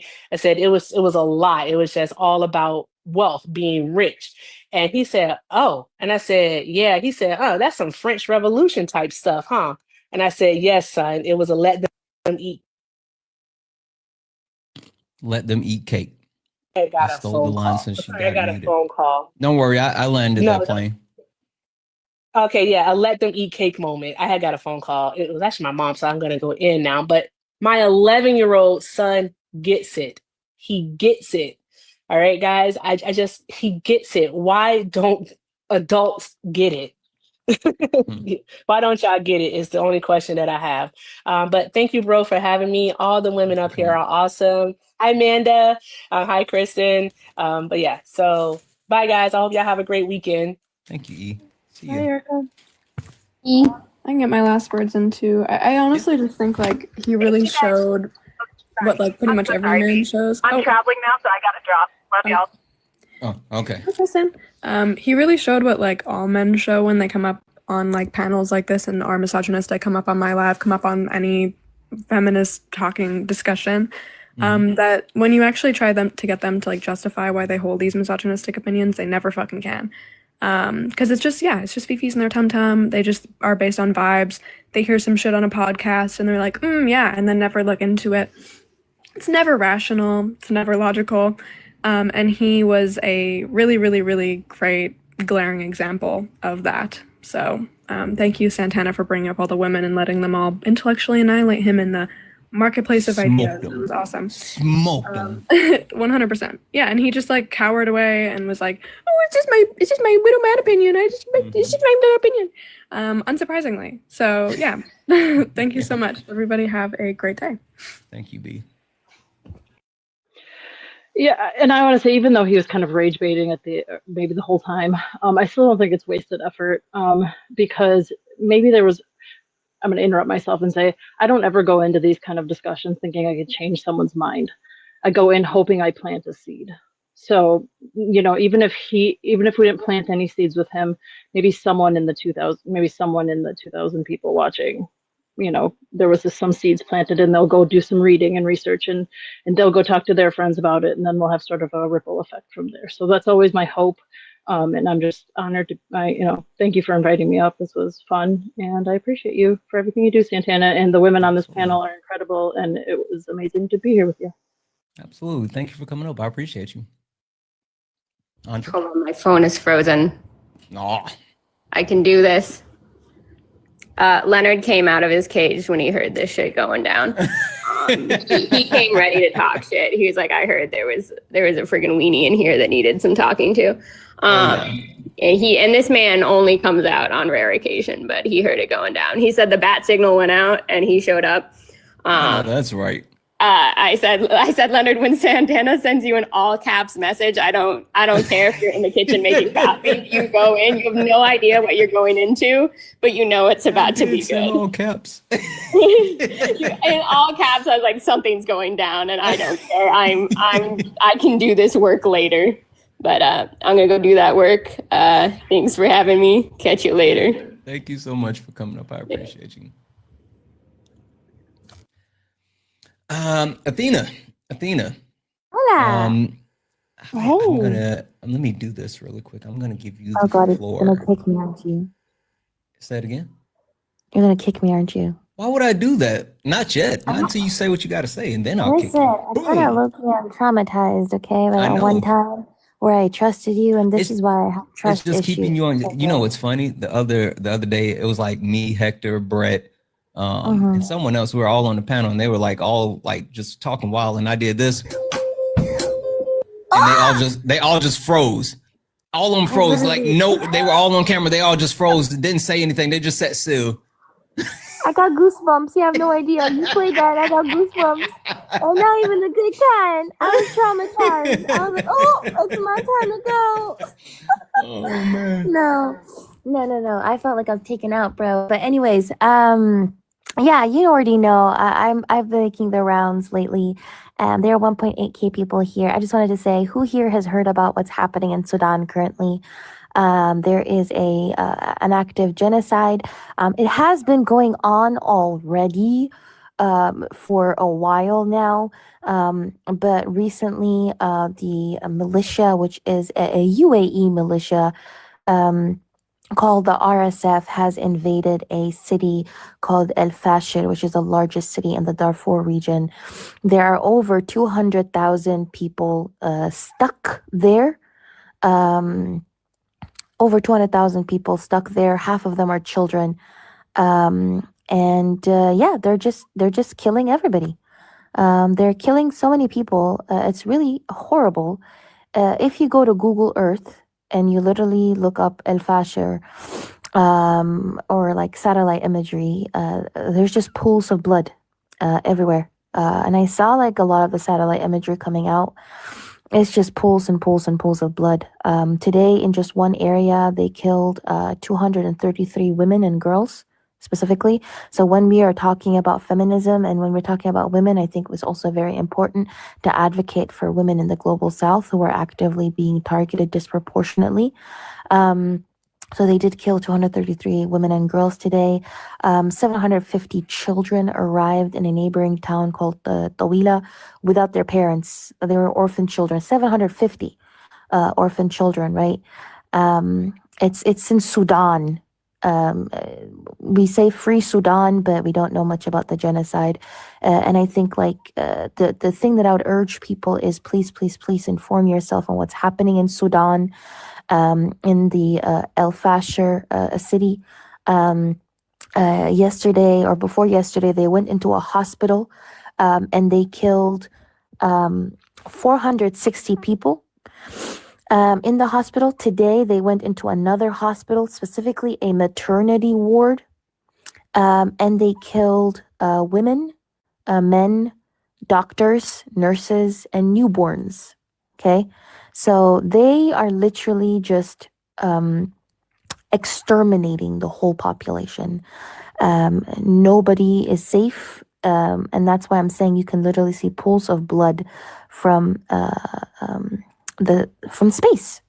And so it's the Emirates that has, or the UAE that has invaded Sudan. I think the three things that I would want from you guys is number one, a boycott anything that even like remotely associates with Dubai or Abu Dhabi or the UAE, right? Because the United Arab Emirates is actively genociding Sudanese people for gold, for access to the Red Sea, and to destabilize the whole region, right? So if you have a friend that wants to go to Dubai, tell them, F no, don't go to Dubai.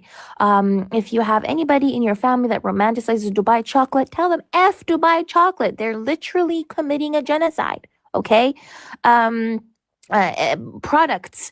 If you love Huda Beauty, don't buy Huda Beauty, okay? Huda Beauty actively has her headquarters in Dubai.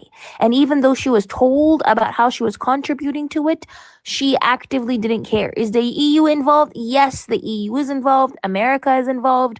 Russia is involved. China is involved. You have Colombian mercenaries. You have Ukrainian. Why the hell are Ukrainians there? These people are literally being invaded by Russia, and yet they still have the time to send mercenaries to Sudan to commit genocide, okay? Literally, it's not a civil war. If you see anybody say, this is a civil war, this is just two generals fighting each other, tell them no, it's not a civil war. It's an active invasion by the UAE, and they're invading Sudanese people because over 97% of Sudanese gold that gets exported goes to the UAE. So, number one, boycott everything associated with the UAE. If you want a list of companies, there's an amazing list that Shin made, who is a mutual of mine. It's in the link tree in my bio. You will find that list there. Number one, pressure your representatives. Literally contact them, tell them what the fuck, I don't want my money to go there because your taxpayer dollars is going there. Trump signed $1.4 billion worth of like a deal, weapons with the UAE, right? So sign that, address your representatives, organize protests. See if there's a nearby protest about what's happening in Sudan currently. Okay, raise awareness, educate yourself. There are 1.6K people here. If everybody would just post something on their like TikTok or in their story, that would also push it into the FYP, so more people can be talking about Sudan and Congo. Sudan currently is the worst and the largest humanitarian crisis in the world. In the world. This is according to the United Nations. More than 24 million people are actively going through acute malnutrition or starvation. Over 770,000 children are at the brink of dying because they're starving. There were reports that 500,000 children already died, by the way, right? There are 10 declared famines in one country. In Sudan alone, 10 famines. Crazy to me. El Fasher, the country that is currently, the city that is currently besieged, has been going through level 5 famine for the past year. Not because it's poor, not because they don't have food, but because they have been under siege to the point where the people living there are eating the skin of dead people. I just wanted to say, they literally unburied people and they ate their skin because they were resorting to eat animal feed. And when that ran out, they were eating leaves. When that ran out, they started eating skin. Skin. 2025. Human beings eating skin, bro. Resorting to eating skin. And the fact that so many people are dying in 48 hours, okay? I'm sorry. The more I talk about it, the more angrier I get. Because in 48 hours, more than 5,000 people were killed. In 48 hours, more than 5,000 people were killed, which means every 34 seconds, one person was killed. Every 34 seconds, a person is killed. And the fact that people are dying and nobody is even talking about them is even another blow, because the genocide alone is horrific. But then having people not even care enough to protest, to mourn your death, to talk about your death, to educate themselves about why you're being genocided is just another blow, because what you're telling Sudanese people, not only on the ground, but Sudanese people in the diaspora, is that their life does not matter. They're not human enough to even be mourned. That's what you're telling them, okay? So this is the responsibility that I give to people. Talk about the more than 5,000 people that were killed in 48 hours. Inform yourself on Sudan. And there's an initiative called Hope and Haven. Hope and Haven Sudan. It specifically is like a food kitchen, because after Trump paused USAID, more than 80% of food kitchens in Sudan shut down. That worsened the already existing famines. So if you want to donate, Hope and Haven is a good charity to donate. If not, like, just these things: boycott, donate, protest.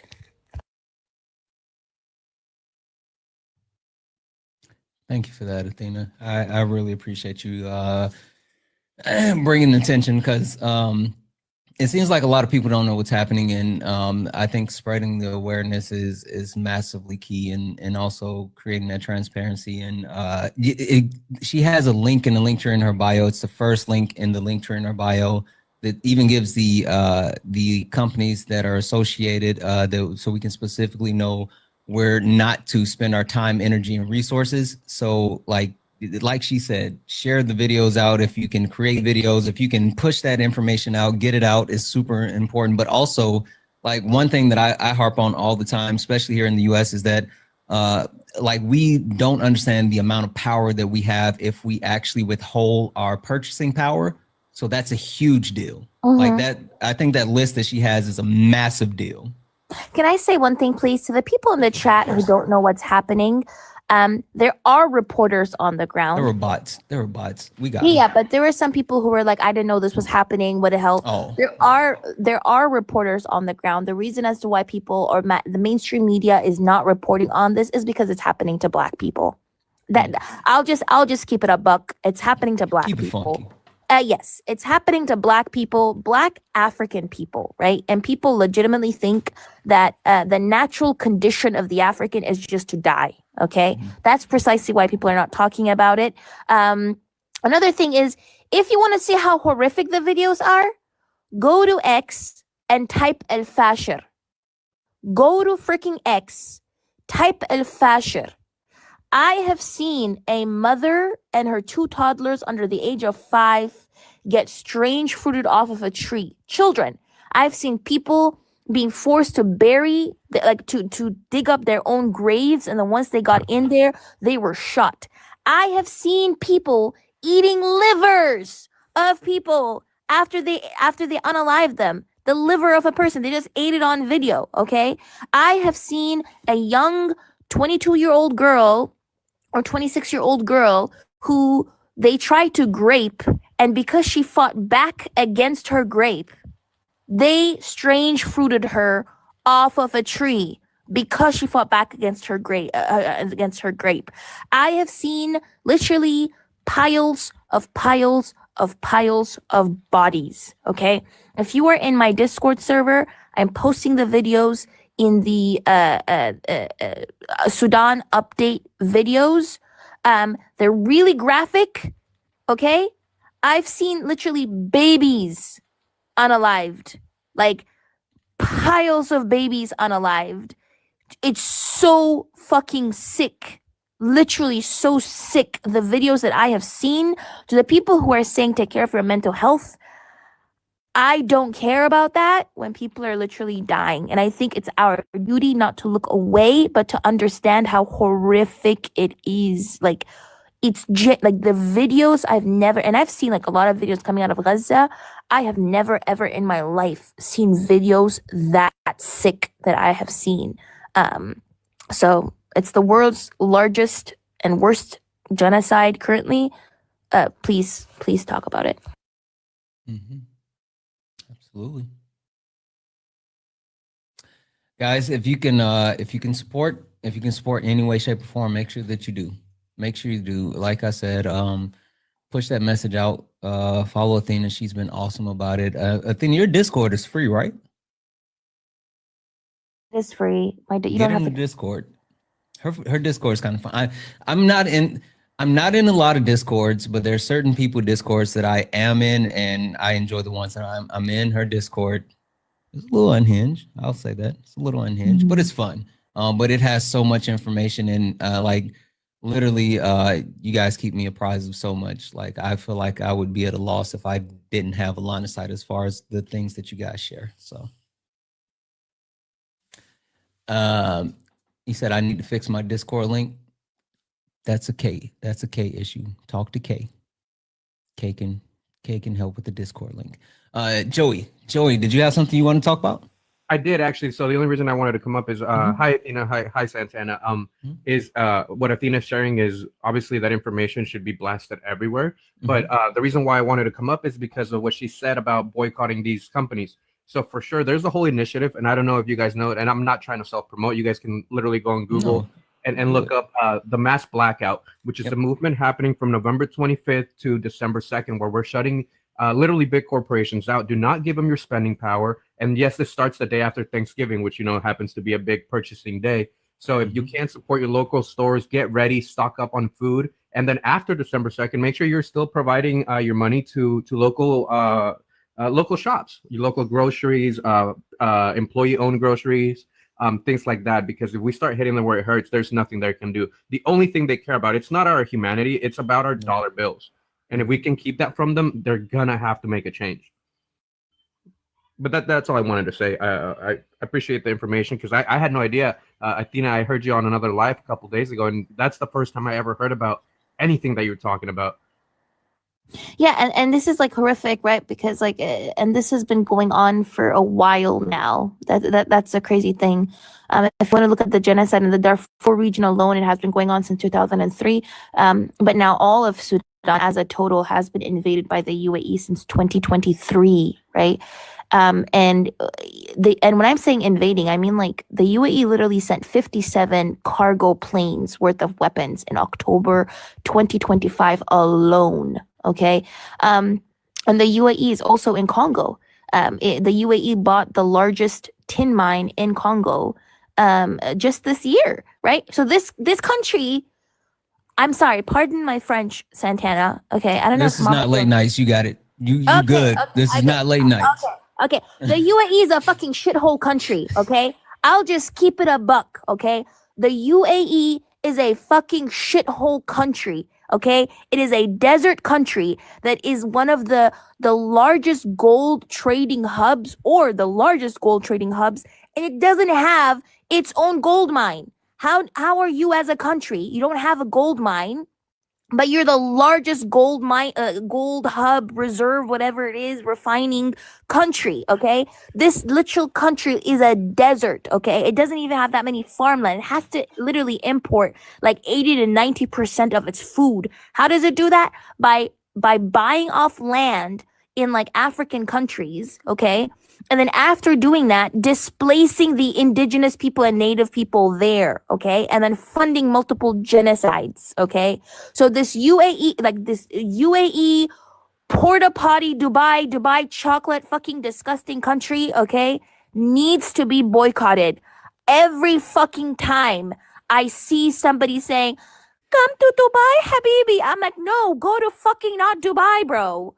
I don't know. Pick another country, bro. Don't use Emirate Airways or Etihad Airways or anything that is associated with this godforsaken shithole of a country, okay? Just wanted to say that. Anyways, thank you very much, Santana. I appreciate you. I appreciate you more. Thank you, Joey, as well. Boycott Dubai chocolate in Dubai. Yeah, no, thank you for spreading that, seriously. All right. Joey, anything else from you? No, brother. I just wanted to come up and share that. Appreciate you for letting me up. Thank you. Yeah, I'll be in the comments. Absolutely. W's in the chat for Joey. W's in the chat for Athena. W's in the chat for everyone. Guys, really quick. I got thank yous, but it's really important. I brought my backup up here because I checked, and a lot of people haven't followed the backup yet. Follow the backup. Follow the backup. The reason why is because I'm bouncing back and forth. I think I'm going to go live again today. But when I go live, it's going to be on the backup. So if you're not following the backup, follow both, right? Look up at the top. You see the word follow. You're not following me. Hit that follow button, but follow the backup specifically because the next time you see me live, it's going to be on this account.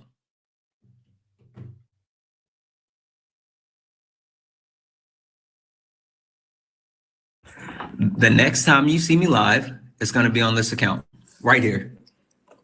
This account. Hit that follow button. Okay. All right. There we go. Couple of quick thank yous. Who do we rate? I don't know. You know what? I'm going to read off these thank yous and you guys put in the chat who you want to raid, and I guess Big Bank win. Let me know who you guys want to raid. W's in the chat for Joe. Joe sent a $3.89 donation. Say undocumented immigrants pay $97 billion a year in taxes, and it's the same. ITEP study says that they also contribute another $100 billion in the economic activities each year. Yes, absolutely. W's in the chat for Chewy. What up, Chewy? Sent a $25 donation saying, I hope they plow hot as hell, whoever did it. I think this is from an earlier conversation. I don't remember what this was about. I'm sorry, Chewy. W's in the chat for Chewy. W's in the chat for Jody, who sent a $5 donation. It's on tomorrow. Go Pack Go. Whatever. We're coming to Lambeau. We're going to show you up. W's in the chat for Anonymous. This was talking about Josue earlier. Said, I don't think he has a good relationship with his mom, so he's projecting on other women, and I'm hoping he's single. He wasn't. I think he said he was married with kids. That was wild. W's in the chat for Mad, who sent a $20 donation saying, voting for a draft dodger who insults troops, voting for a man who physically abused his wife, disrespect women who are beaten in this country every 9 seconds, and voting for a sexual predator disrespects every woman who is great about every 40 seconds. Absolutely. Absolutely. And for them to say that they support women or actually care about women, like they don't, they're all fucking liars. W's in the chat for Matt, who also sent another $5 donation saying, if this caller thinks his misogyny is justified, he should play this debate for his daughters. They won't. W's in the chat for Robert for the $5 donation, saying, "Are you coming to the Boo Festival at MAMU tonight?" I didn't know that was a thing. I didn't know that was a thing. That sounds interesting though. Like, I love scary season, so I don't know. Debbie's in the chat for let's see here. Holy smokes. Taro, who sent a $10 donation or super chat to say, I rock the mic like a, hold on, I can't see because no, dang it, don't do that. Okay. I rock the mic like a vandal. Sucker MCs don't know how to handle me. When I light the candle, I'm like the time, you know, I'm ample. Don't mind me. I'm just a ramble. I don't know who rhymed that was, but it wasn't Dwayne Michael Carter. W's in the chat for Kim, who sent a $20 super chat to say, remember, caller, CBP can't prove any of the numbers of crossings at border, but encounters can be. Big difference. They don't know the difference between crossings and encounters. Like, they literally don't know. Literally, it's Vanilla Ice. I don't know Vanilla Ice. Sorry. I know Ice Baby. Ice Baby. I don't know. Couple of quick more.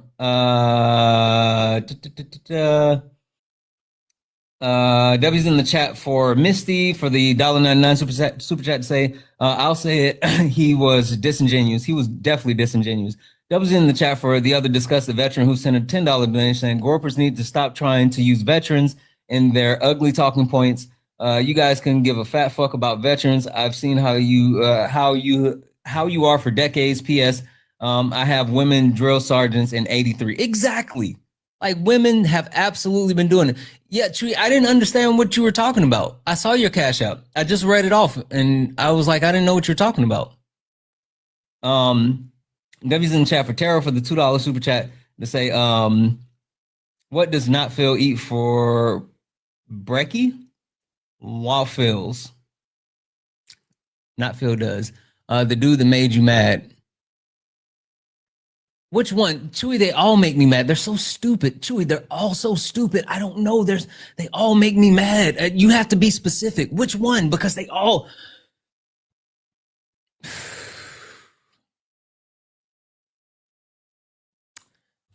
They're not good. They're not good, Chewy. They're not good. Not Phil. What about Not Phil? I'm okay. What about Not Phil? Not Phil, yeah, he sucks. Also, W's in the chat for, I don't know what this username is because it's a bunch of different characters, but it's for the $5 super chat to say, people using color to rationalize your argument are weak-minded. Intelligence does not care about your color. People need to stop blaming society. Man up. Right. W's in the chat. Thank you so much for all the donors, guys. Thank you all so much. You guys are fucking awesome. You're too kind. I really mean that. You guys are way too kind. Let's see here. I got it.